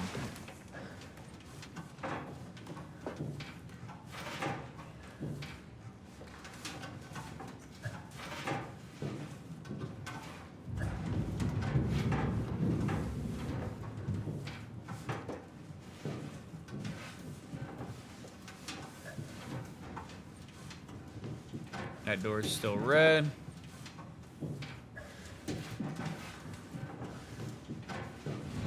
Let's see if this door's still red.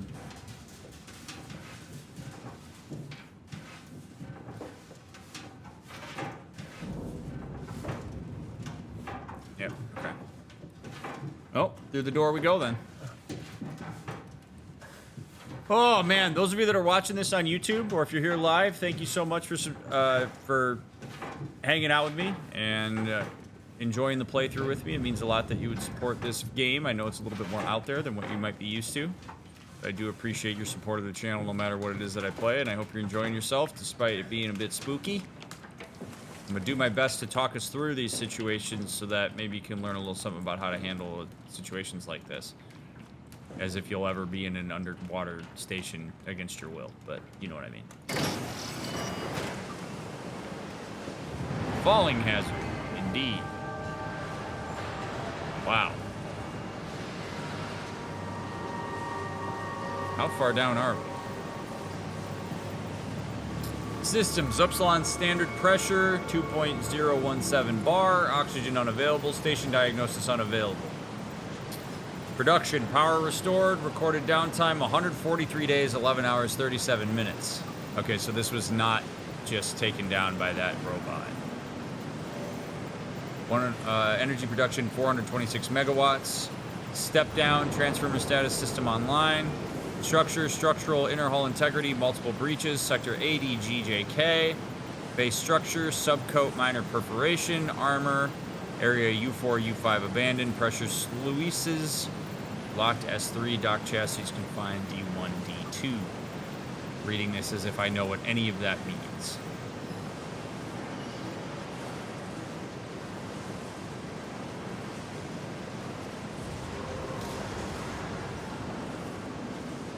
Blast door, crush hazard, stay clear of gate. Man, this whole place is just dangerous AF.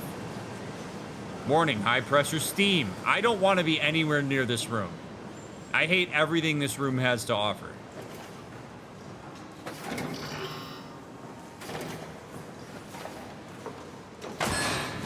Oh, good! Then you break your leg on shitty ladders. Awesome. Did you feel pain there, Simon? It would be very important for you to register that. Pain is presence, buddy. Electric hazard. Always wear protective gloves and boots while operating machinery.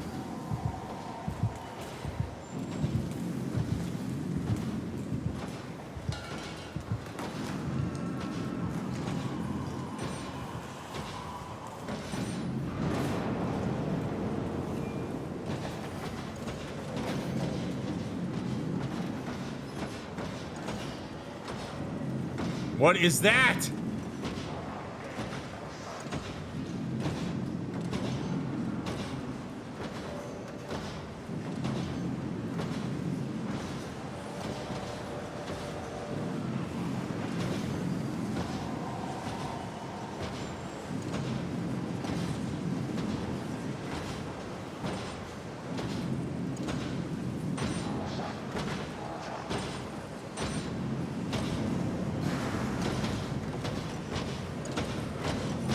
Thing's walking faster now. I don't like that.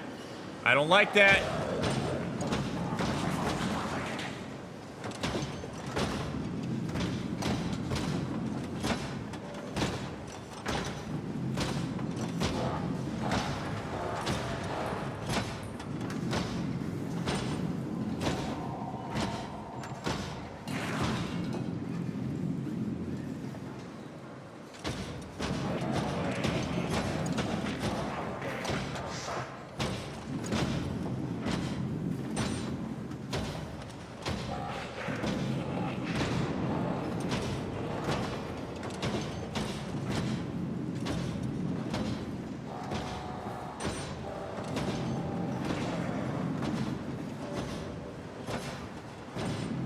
Not a fan, man. I don't like sharing space with this thing.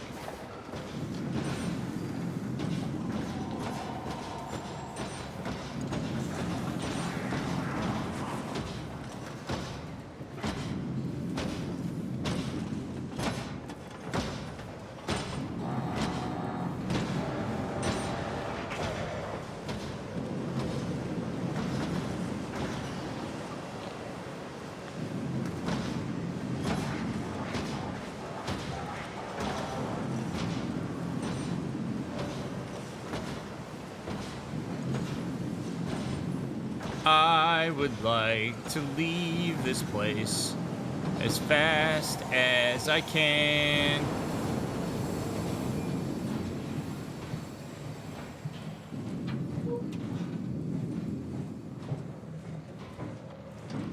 This is not the way I leave. Oh God, if it comes in here, I'm screwed.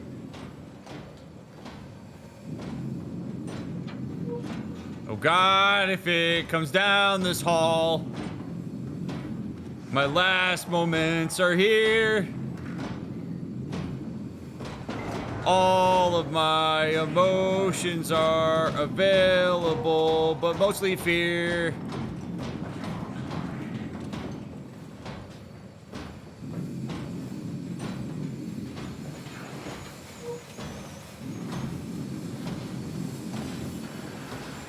All right, good buddy. I'm getting out of here. Crush hazard, good. Ah! Are you kidding me? I gotta turn off the steam? Oh, Jesus Christ.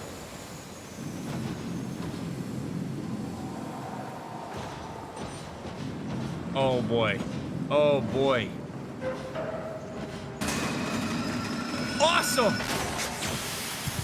Ah!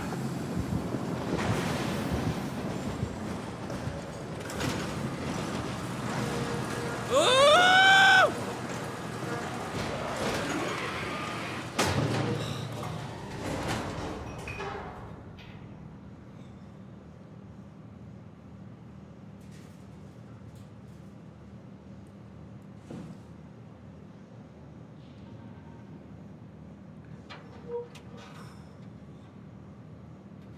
Now, we allow ourselves to breathe. We engage our parasympathetic nervous system. We also give our endocrine system a chance to flush out through our blood. It's a quick moment for us to talk about the difference between a nervous system response and an endocrine response. Talk about this with clients a lot, and I'm going to share it with you. When you're in a stressful situation like the one that we just found ourselves in, there are two processes that can happen to ensure that your body is prepared to survive the situation as best it can. You have a nervous system response, which is very quick. Your brain and your spinal cord and all your nerves coordinate in what's called the sympathetic response, which is essentially preparation for arousal. Your pores open, your eyes dilate. You have non-essential systems will shut down, so you will not be hungry. Your desire to have sex goes away. It is a way for your entire body to prepare in the most basic possible way to survive the situation that it's in. Your parasympathetic nervous system is something that will engage as a means to calm that down. So it will bring your heart rate down, your eyes will dilate, all of the non-essential functions will start to come back online, prefrontal cortex becomes a bit more accessible to you. Fun fact about that, part of the reason that makeup sex can be so much fun after a intense fight is because when you re-engage your parasympathetic nervous system and your sexual organs come back online, there's a real intensity there that can happen. Fun fact. Not really relevant here, but cool thing to know, I guess. But you also have an endocrine response, which is where certain glands in your body will send different hormones through your bloodstream. This can happen pretty quickly, but it takes a lot longer for adrenaline, for example, to be flushed out of your blood because it has to get processed by your kidneys, etc. So one of the things that we will often talk about when people become physiologically aroused is that it's a span of really at max about 2 minutes for your nervous system to fire and calm down, but it can take up to 20 minutes in some cases for your endocrine system to slow down, which is why you might still have shakes even after you've re-engaged your parasympathetic nervous system, because you may still have some adrenaline in your blood that needs to get flushed out or what have you. So there's a good chance here as we were going through that shit that Simon experienced both things. So as I'm talking here now, you may have noticed that if you were really tense while you were going through that past sequence, If you scan your body, you may notice that you're a bit calmer. And that's because we've actually taken a second here to take inventory, to ground ourselves in some information in this case, to talk through a little bit of what happened here, and we've bought ourselves time to re-engage our parasympathetic nervous system.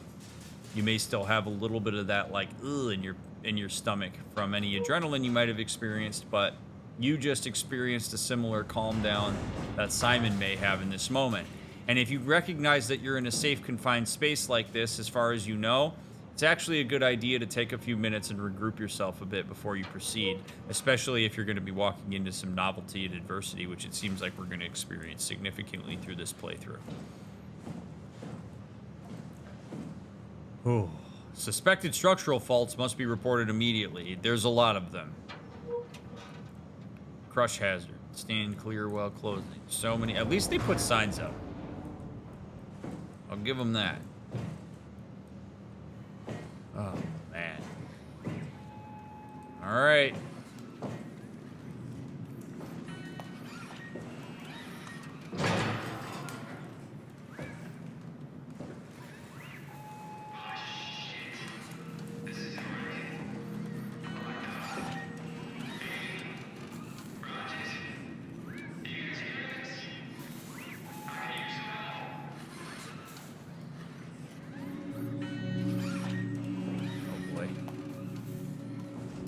Upsilon Geothermal Plant, Southern Block Sector G. You are here, Control Station B. Shuttle Station. Oh man. Wish I could kind of mentally map where I might have started out here. Exit to airlock, pump room, changing room, restrooms. Where is the break room? Maybe this is just Sector G. Alright. Got another butthole over here. What's up, butthole?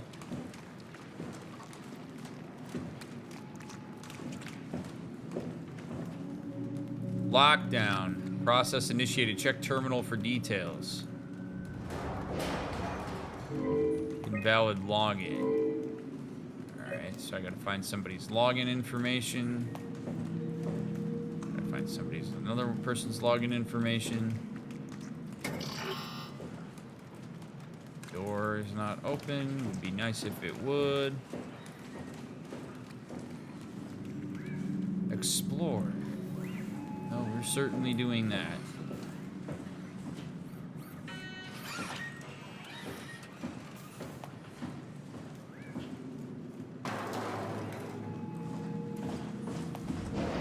No storage permitted. This area must be clear at all times. Another robot chilling here.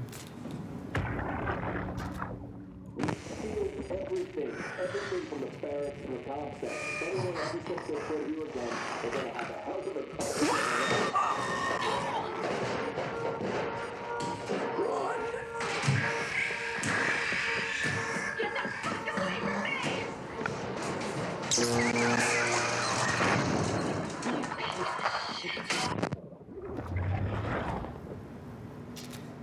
I would love to know the nature of these robots. Critical system failure.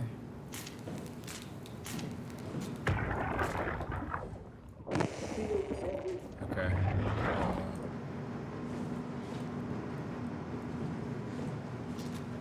Go around this dude. Something tells me I can't walk on this wire. Maybe I can. Alright. Carthage Industries.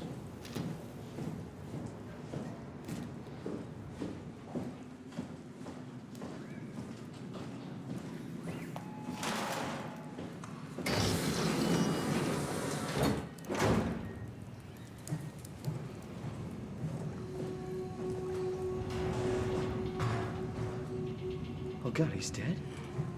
He's dead.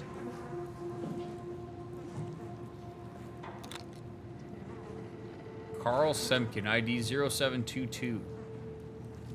Carl. Carl, are you okay? Carl, if you're not dead,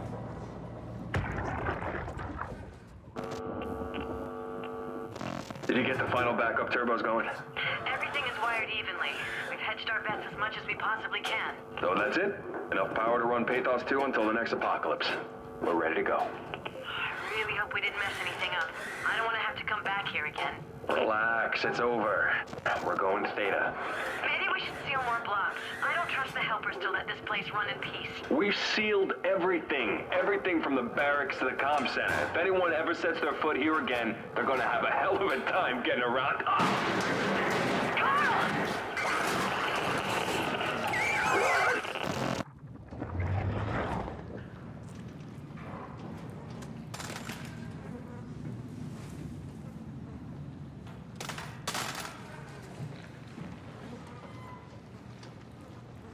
There are flies down here. Very interesting. Why would there be flies down here?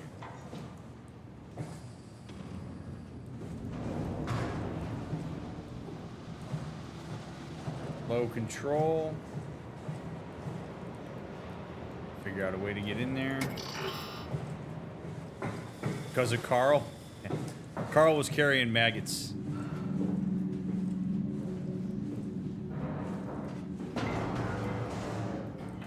Theta, turn around. We sealed Upsilon to keep it working. Don't fuck it up. A. Azaro. Carl was not my fault. Oh, God.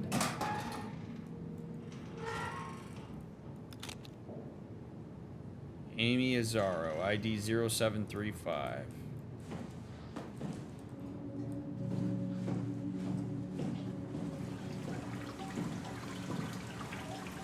You think I should open this door?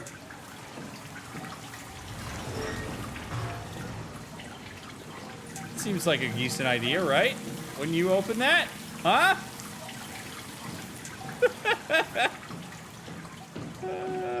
Let's maybe not do that. Not yet, anyway.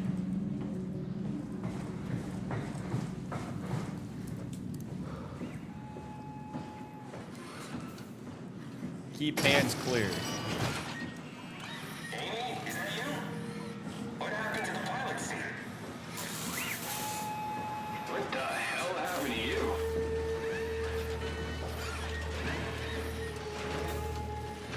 Asking for Amy. What are you? Are you blind? It's me. Carl Semke. Wrangler? Any of this sound familiar to you? No, actually. Well, thanks for being so helpful. It's not like I'm knocked out on the floor or anything. Are you human? Shit, did my body give it away? I try hard staying a mystery. Yeah, I'm human. Are you? My name is Simon. Do you know anything about this place? Oh, you knew. That makes us slightly less weird. Look, I'm obviously hurt. If you see anyone else around, just tell them where I am. So, where are you exactly? Are you for real? I'm right here. See me waiting? Look at my hands. Hey, buddy. Okay. I'm just gonna be. I'm not seeing it. I see a machine, a robot talking. What the hell are you looking at? I'm here. See? Okay. I just didn't expect you to look like that. You're really hung up on appearances, you know that? How did you hurt yourself? Not sure. Blacked out pretty bad. Can't remember how I got here. What do you remember then? I was in the pilot seat, remoting a UH. UH? A universal helper. You know, a robot like these things, but livelier. Anyway, I was just dealing with some heat shields, and that's my last clear memory.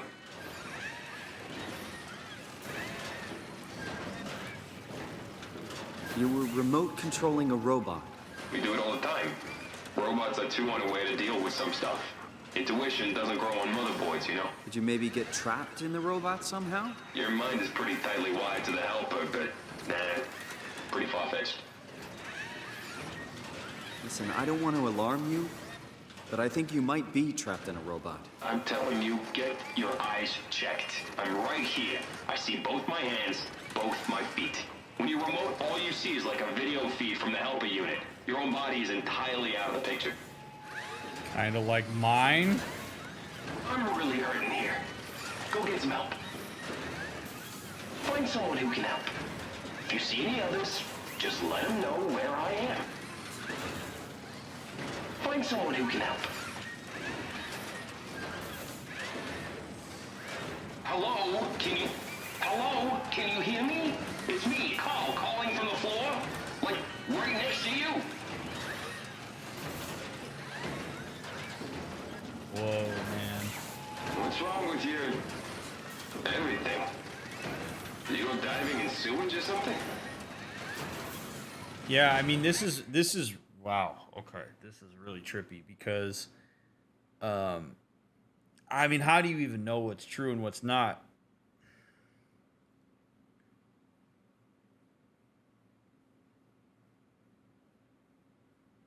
I really believe that one of the most terrifying propositions from an interactional standpoint for humans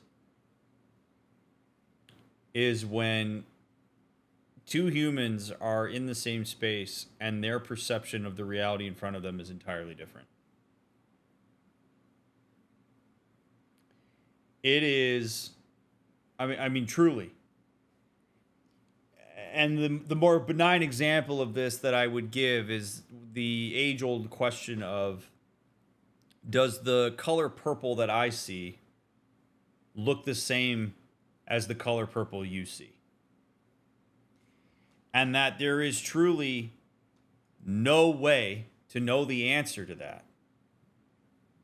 Because I don't have your brain and you don't have mine. I could say that this teal on the screen is teal, and I know what that means for me, but it might mean something entirely different for you, but you don't know that it's something different because that's what it's been like to you the whole time.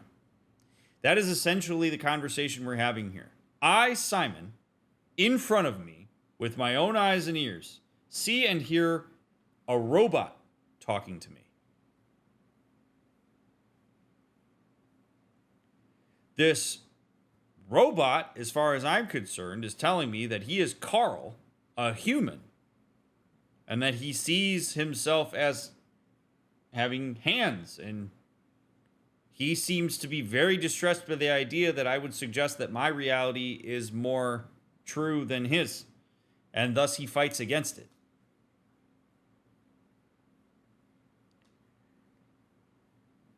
Now, is he going to advocate for his experience so hard that I begin to question my own eyes and ears? Where perhaps I say to myself, holy shit, am I messed up? Because as far as I know, I'm looking at a robot. But he seems to be very strong in his convictions that he's a human. Is something wrong with me? Or do I go in the direction of something must be wrong with him because I trust my own eyes and ears? I am looking at a robot. He's telling me he's not a robot. As far as I'm concerned, he's a robot. Something has to give if we're both going to be polarized into our subjective experience that's happening in the here and now, being processed by the senses that have been given to us. I mean, this is horrifying from an interactional standpoint. It is truly horrifying.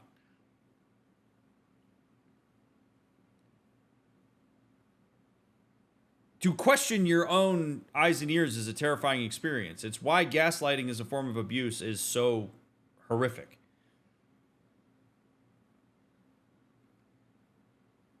Is this robot gaslighting me? No. This robot is telling me his experience. I'm telling him mine. There's an impasse there because neither one of us has the ability to get into the other's mind and perceive and see what the other one is seeing.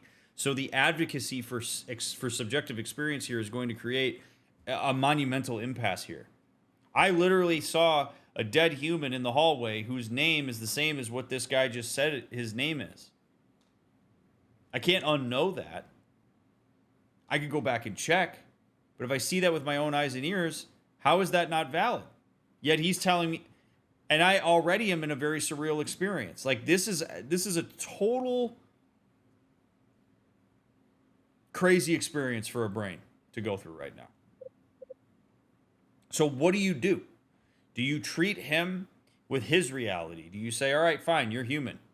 at the behest of your own experience, or do you line up with your own experience and treat him as a robot because you trust your own eyes and ears? How would you even know how to make that call?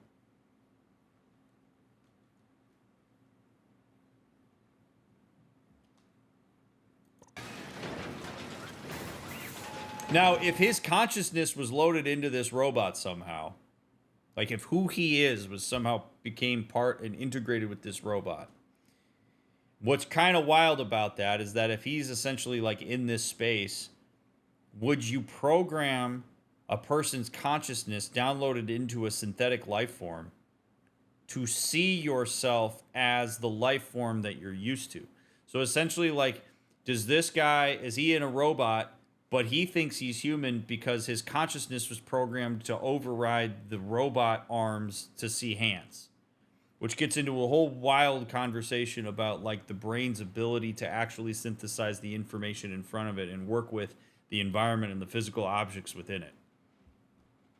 And then we're getting so out into left field, which is probably, some of you are probably like, this is why I'm watching you play this game.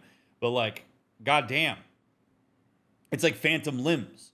Like, people will lose a limb and their brain still thinks the limb is there. You will actually still feel pain sometimes in a limb that doesn't exist.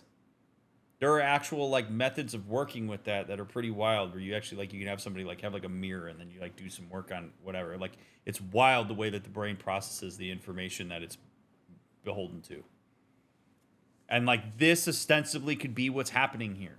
You could have this robot, its consciousness, however the brain is moved into this robot might see past the construct of the robot into its own perception of what its body is.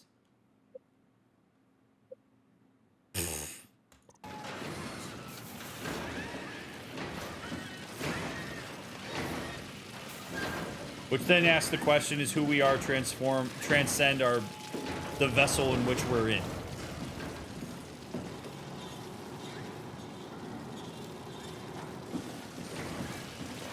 If you see any others, just let them know where I am.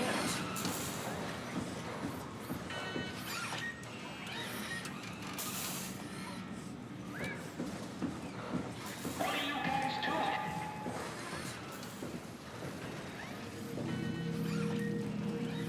Who's there?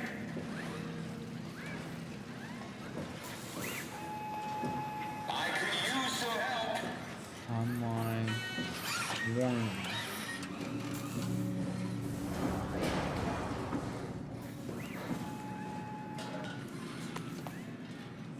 Amy's sketchbook.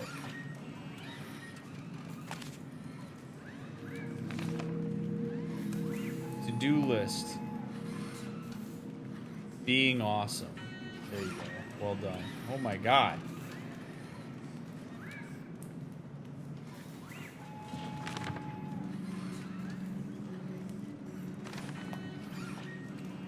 Amy and Carl, pathos buddies.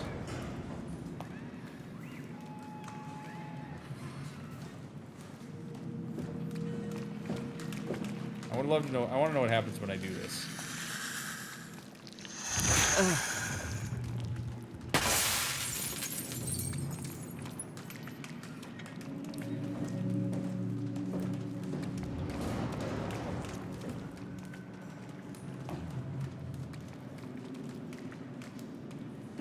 Carl, buddy, what's your login ID? Oh, wait, let's try 0722.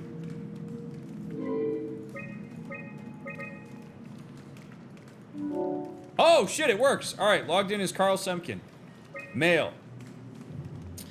To Heather Wolczek. Subject, Upsilon Auto Process. Power production has been secured. We've sealed off the factories to keep the plant running. All superfluous systems have been turned off. If anyone ever has to return, know that the power flow regulator is hanging on by a thread. If you flip the switch, it's probably a no turning back situation. We're out of here, Carl. This is a draft. This was never sent. Mail not sent. Link cannot be established. That makes sense. Power manager. Terminal chamber. Not. Storage. On. Flow control. On. Siphon. Not found. Not found. Comm center. Shut down one of the highlighted sections to divert power to the communications center. Staff. Chief Factor Jane Adams. And Theta Dispatcher Vigdis Johnstitter. Theta Geotechnical Engineer Baxter Rogers. Field Service Technicians Amy Azaro, Upsilon Station B. Gavin Finley, Theta. Louise Miron, Theta. That's whose Omnitool I have. Wranglers. Carl Semkin, Upsilon Control Deck. Ashish Shankar, Theta. She was 0736, I think.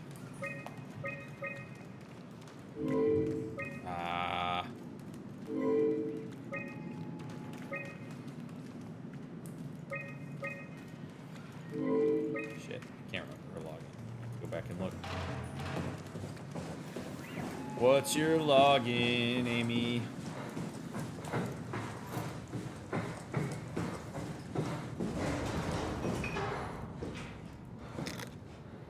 Zero 0735. 0735. 1, 2, 3, 4. That's the combination on my luggage.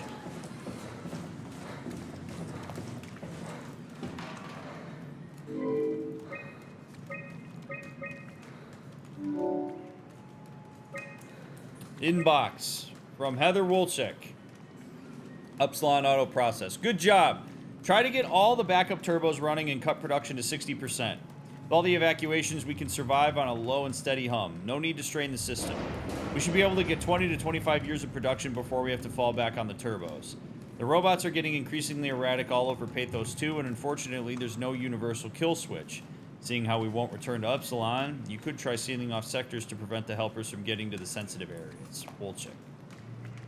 Sent. Upsilon Auto Process. To Heather Wolchek. We've managed to link most backup turbos and activate all generators. Upsilon should be able to produce power for at least a decade before we start burning through the flues. The bad news is that the machines are getting worse. We've tried to come up with a way to shut them all down, but considering the insane amount of units at Upsilon, it's not looking good. Seriously worried they could disrupt power production when we leave. Okay, well that seems to be true given what we saw. Power manager good, staff good. Let's log in.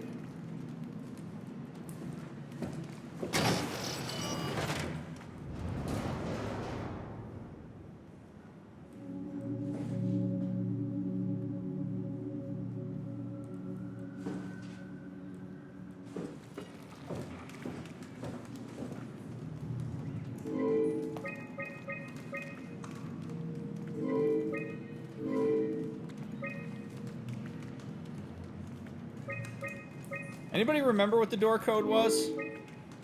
I'm trying to remember off the top of my head what it was. I'd also be curious about that.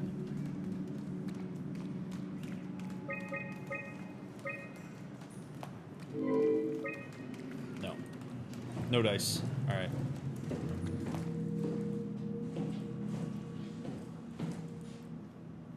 All right. The CCRV7 black box, neuroimaging platine RFID implant.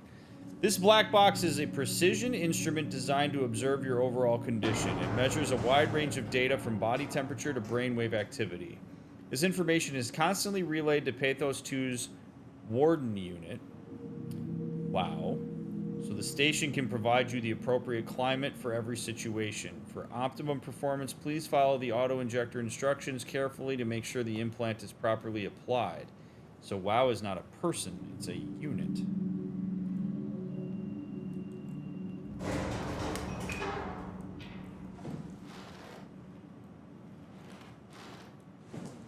What do you say, chat?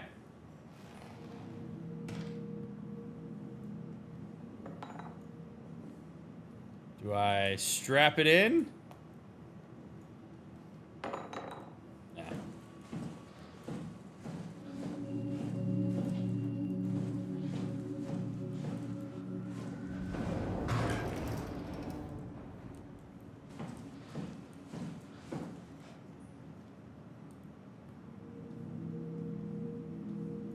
I could put my hard hat on. That would be a good idea.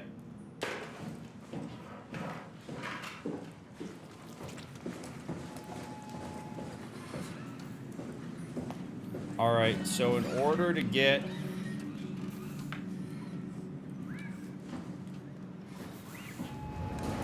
access to comm center via stairs.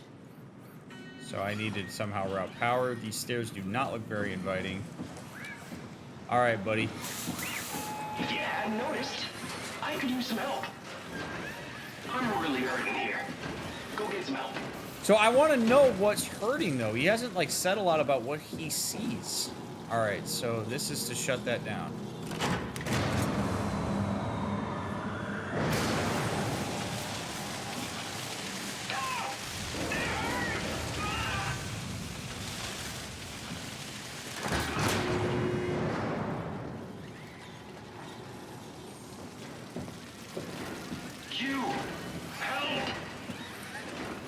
I'm sorry, I think I pulled the wrong lever. Oh, don't sweat it. Just get me a doctor. Won't a mechanic make more sense? You trying to be fucking funny? Give me a medic. But you're a robot. Really? The robots have legs, hands, a face. You're delusional. Okay, calm down. I won't... Get some fucking help! Get me Holland. Don't touch me. Get me Holland.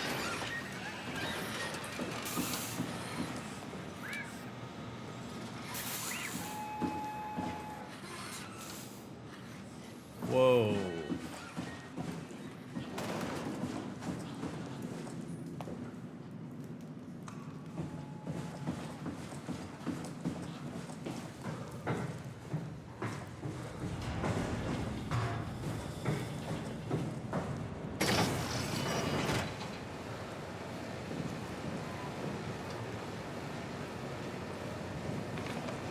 Read this. We strain the system. If you pull the lever, there's no turning back. Make sure you want it bad enough.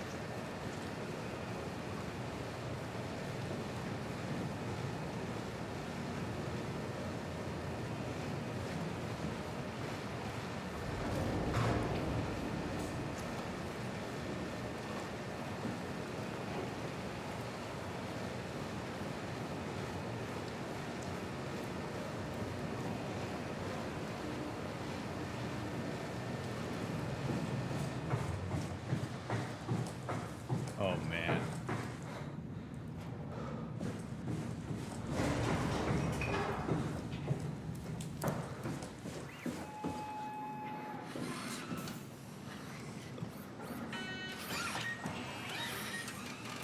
I don't know that I fully understand what's happening Please now. tell Amy. I need help. I'm really...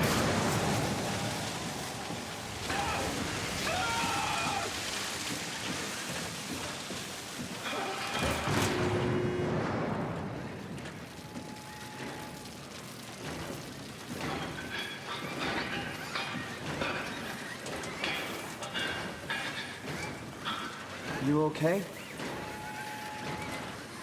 Can you hear me? Hey. Hello? Oh my God.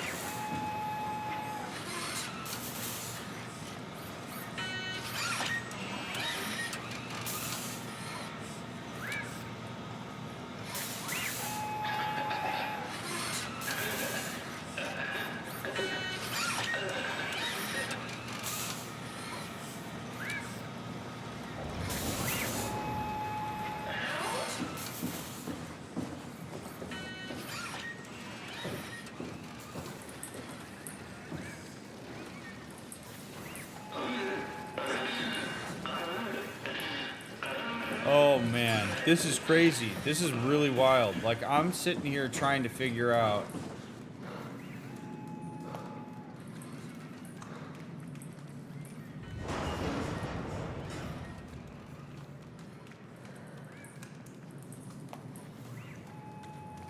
Oh God, I mean, that guy is clearly feeling pain. I mean, he's very obviously feeling pain.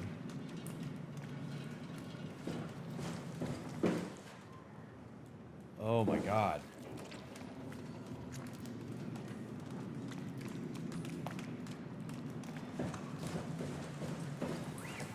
Is it real pain or phantom pain? I don't know. That's what's crazy about this. As far as we know, this dude's dead. But he's in that robot.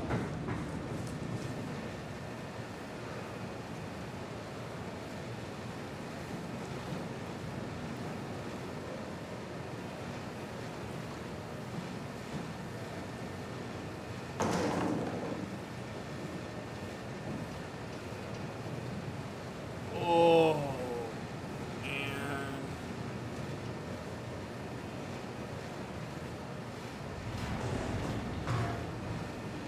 I don't know that I fully understand the consequences of this, though. I mean, I have to make the decision that's right for me. We strain the system. If you pull the lever, there's no turning back.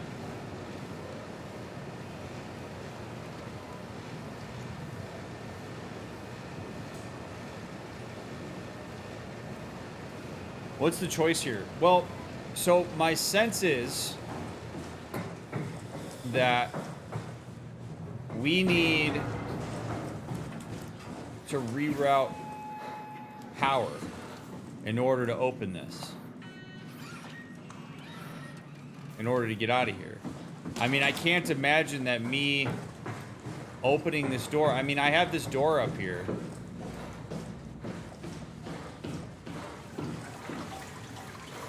This seems like a terrible idea.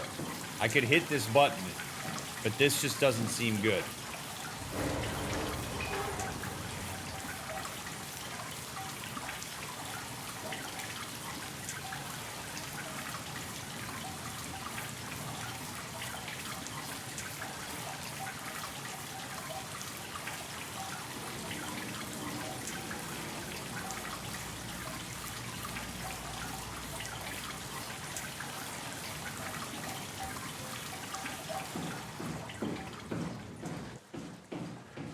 Alright, she's 0735, he's 0722. Nope, that's not what I wanted. Alright, we're gonna read one more time those emails, because something tells me that those are really important.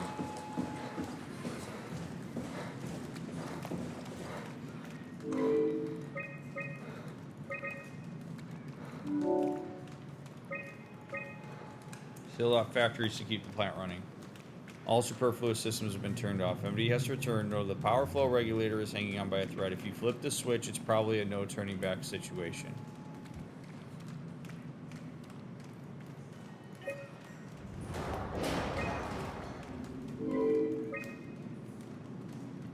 So I got to get to... So, a solution found. Shut down one of the highlighted sections to divert power to the communications center. Communication center is up the stairs.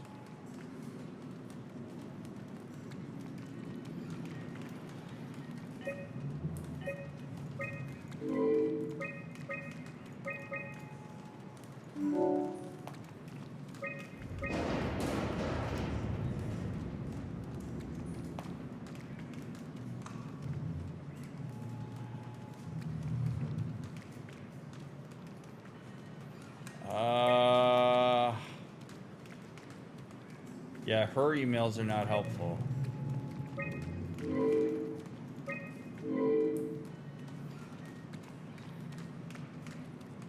So I either have to, so I either have to do that box or I gotta do that box. Oh my God.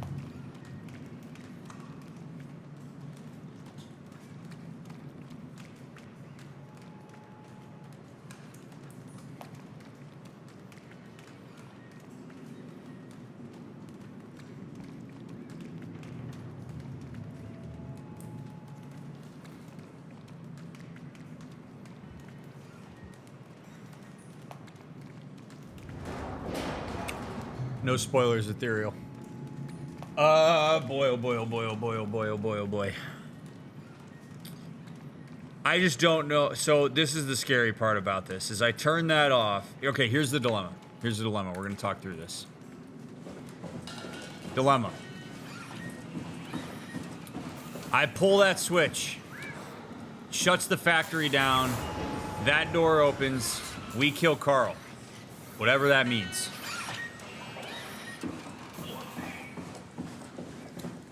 We come over here. We pull this lever, we shut this down, whole system goes down, and we have no idea what it does. And but we're being told that there's no turning back, both in email and from this note. Or I open a door that obviously has water leaking in from the other side.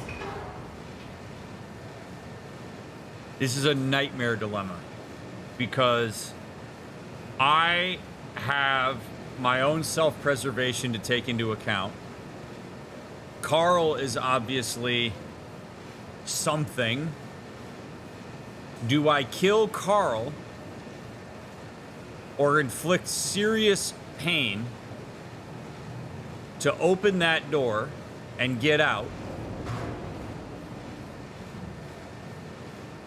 knowing that that's probably all that I'm doing? Or do I pull a lever that I have no idea what's going to happen, that's saying that the entire system might go under and it might kill power for the entire place? Like, this really sucks because it's essentially is killing one person better than killing two. But something that I teach all the time, right, is that you have to deal with known variables. Now, if all of the energy goes out of this building, Carl's going to die too. So can I safely, mentally, make a decision here that's going to kill him, save myself, and allow me to proceed further? What am I killing? You know, am I killing a robot that has a downloaded consciousness? Like, what is the story you tell yourself on this? This is a really shitty situation, no matter how you slice it. The only way that I could potentially, would be to get more information from him about how are you stuck? How do I help you? If he says, go get me those other people, and I say those other people aren't available, and he says, well, you can't just, it's just.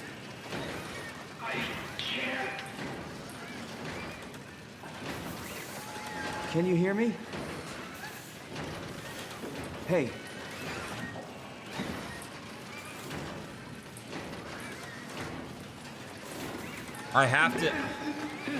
You have to save yourself here. It's not worth it. You work with known variables. The known variable is I'm going to kill Carl. But all it's going to do is shut down maintenance. He's suffering. Yeah. I just have to tell myself he's a robot and I don't understand this, and I worked with as many known variables as I could. Earmuff it.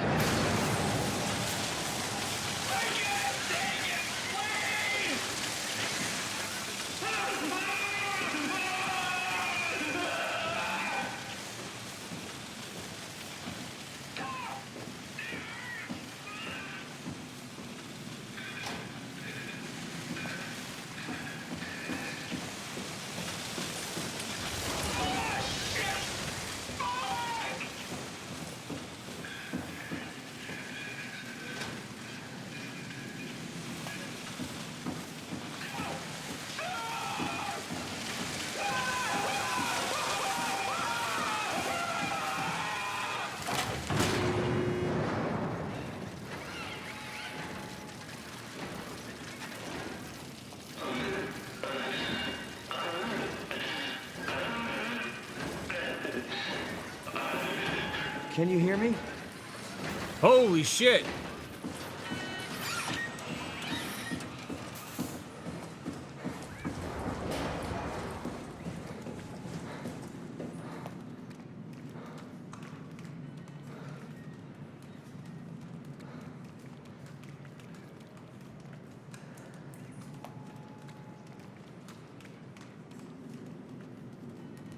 Oh my God.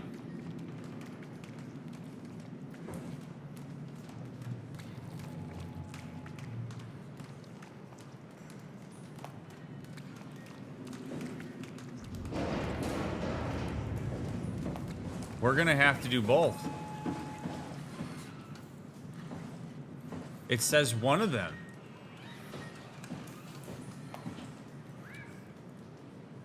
But I can't pull this switch. Whoa.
I bet I know what it was. I bet Carl needed to die.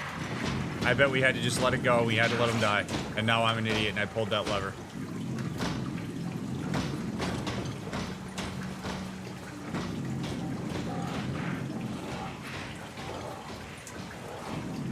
Because he was still using up the power. I bet that's what it was. As soon as Carl's not using up the power, that door would have opened. I just didn't stomach it.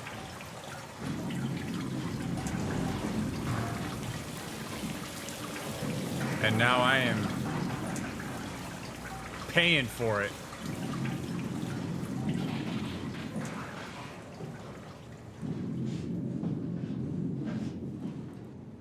Oh, this is just so bad.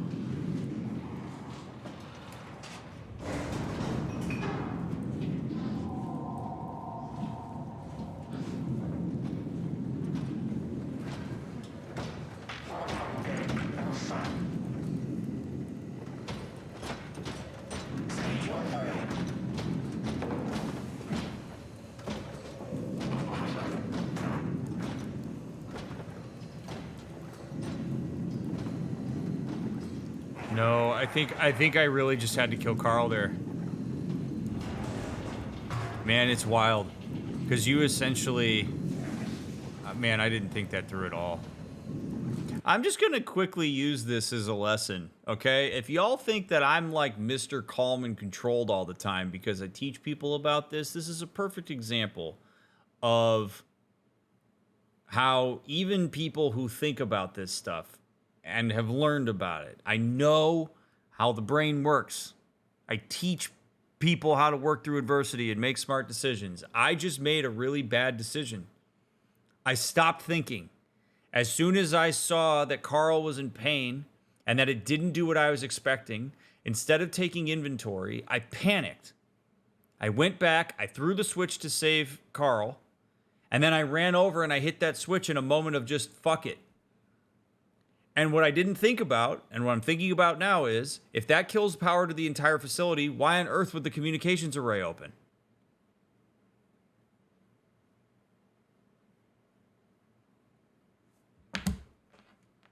So then, I run upstairs, and I panic, try to open a door that's got water leaking out of it.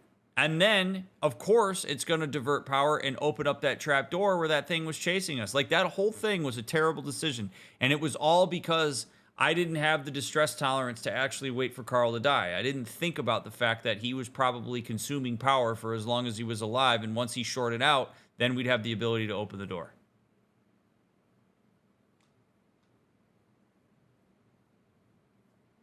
This can happen to anybody. And now I'm in a really shitty situation because I didn't take inventory.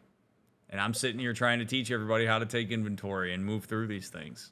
So nobody's immune to this shit. I don't claim to be, God's gift to calm people live, tense people die, but...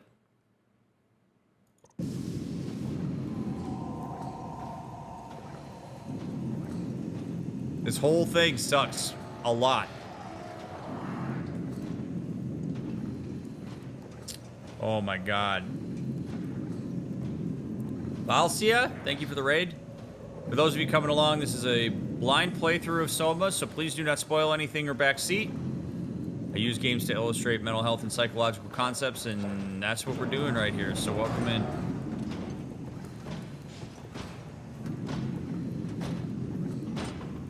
Thank you for the raid.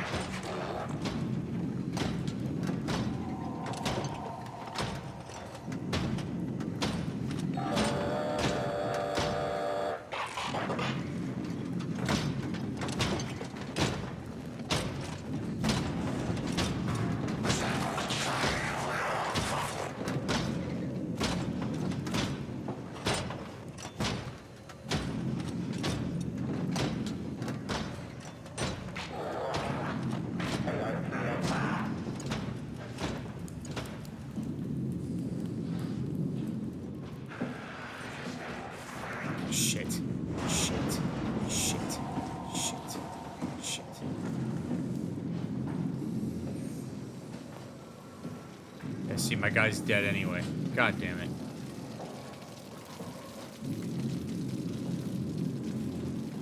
this even gonna matter if I pull this at this point? Nope.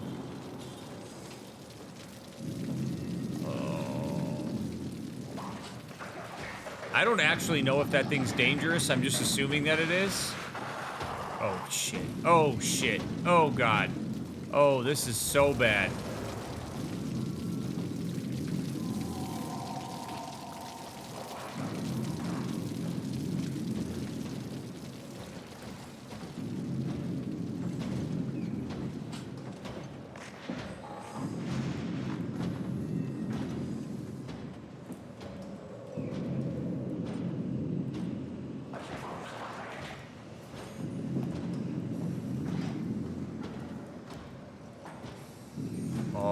I could trap it in that room. I don't know if I can pull this lever.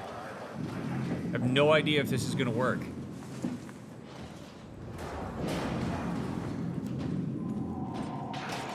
Are you kidding? What? I can't. I can't pull the lever. Oh my God.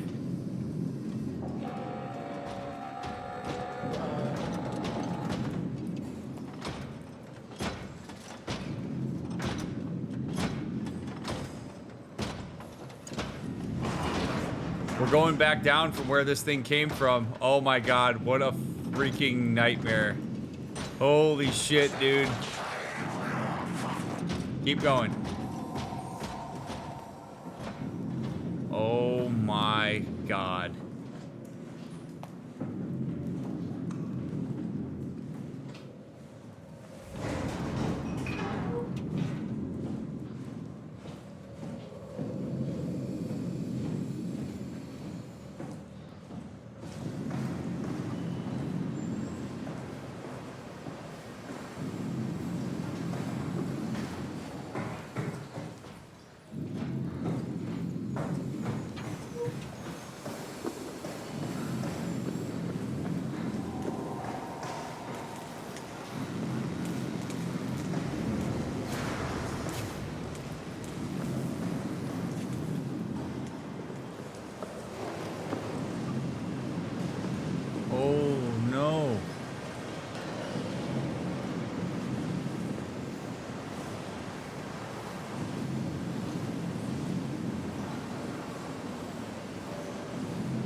Down the ladder.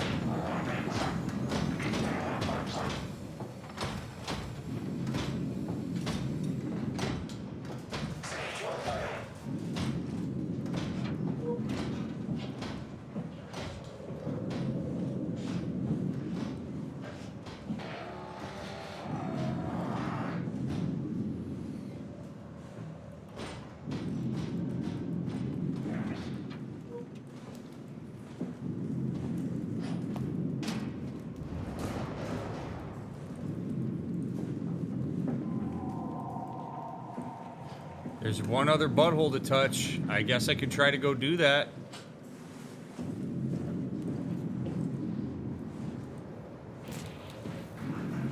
I think that's what I'm gonna have to do.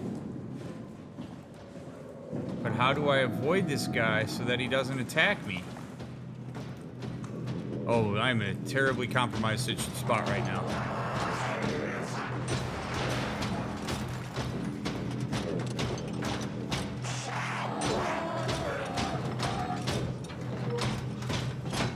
You can come down the stairs. Okay.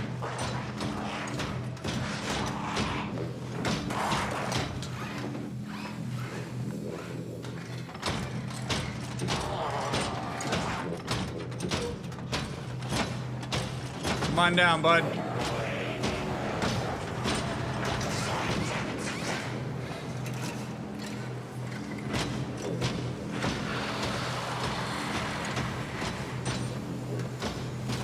Stay calm. Let him come down the stairs.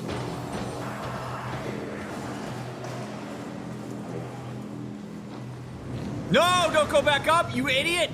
No! No!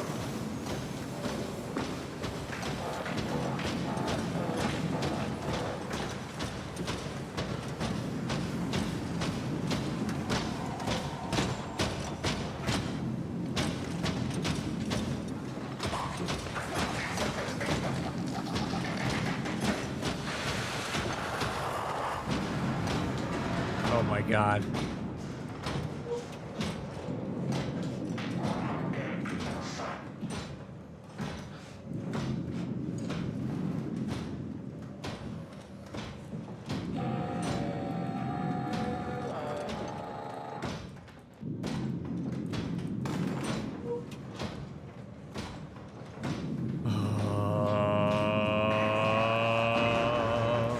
Oh, man.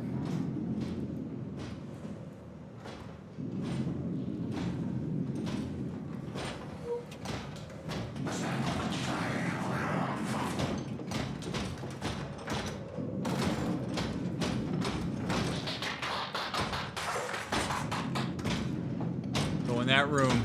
Go in that room, buddy. Yep, go in there. Go in there. All the way in there.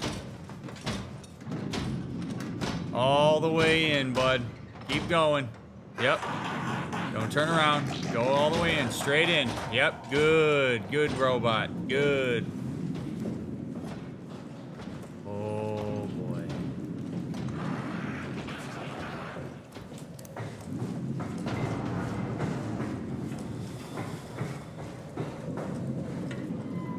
That butthole doesn't work.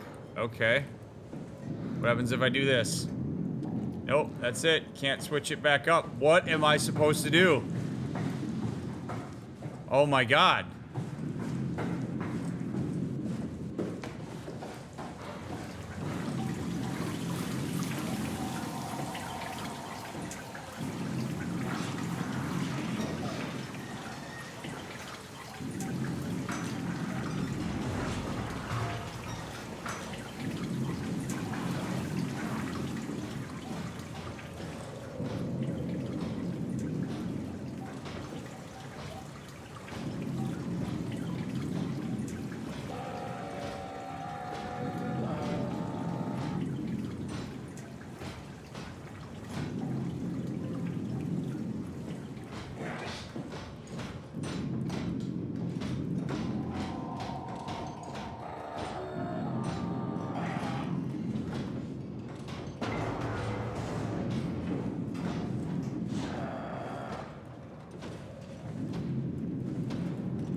Guess I'll die.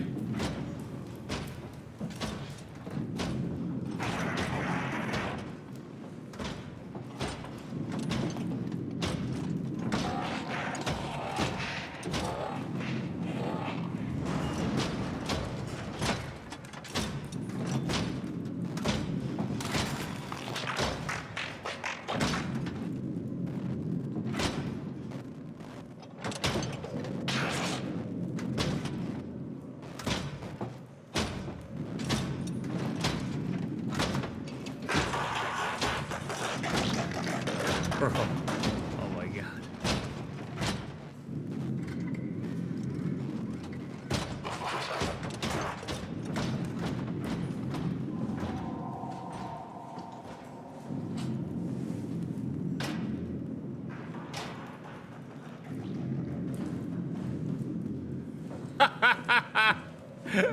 This is crazy.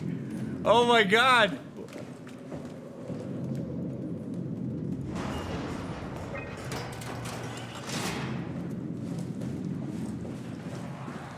Pull the lever, Croc! No!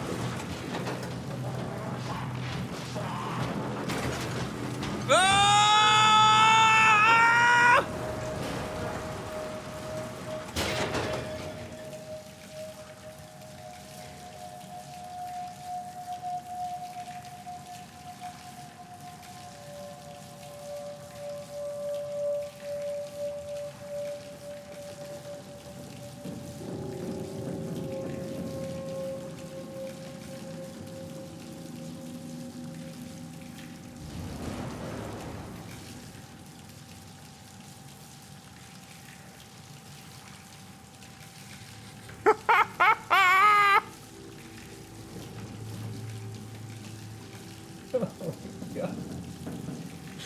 Oh my god.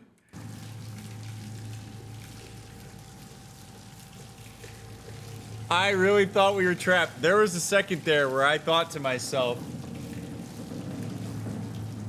are we doomed to just be in this room for the rest of the playthrough?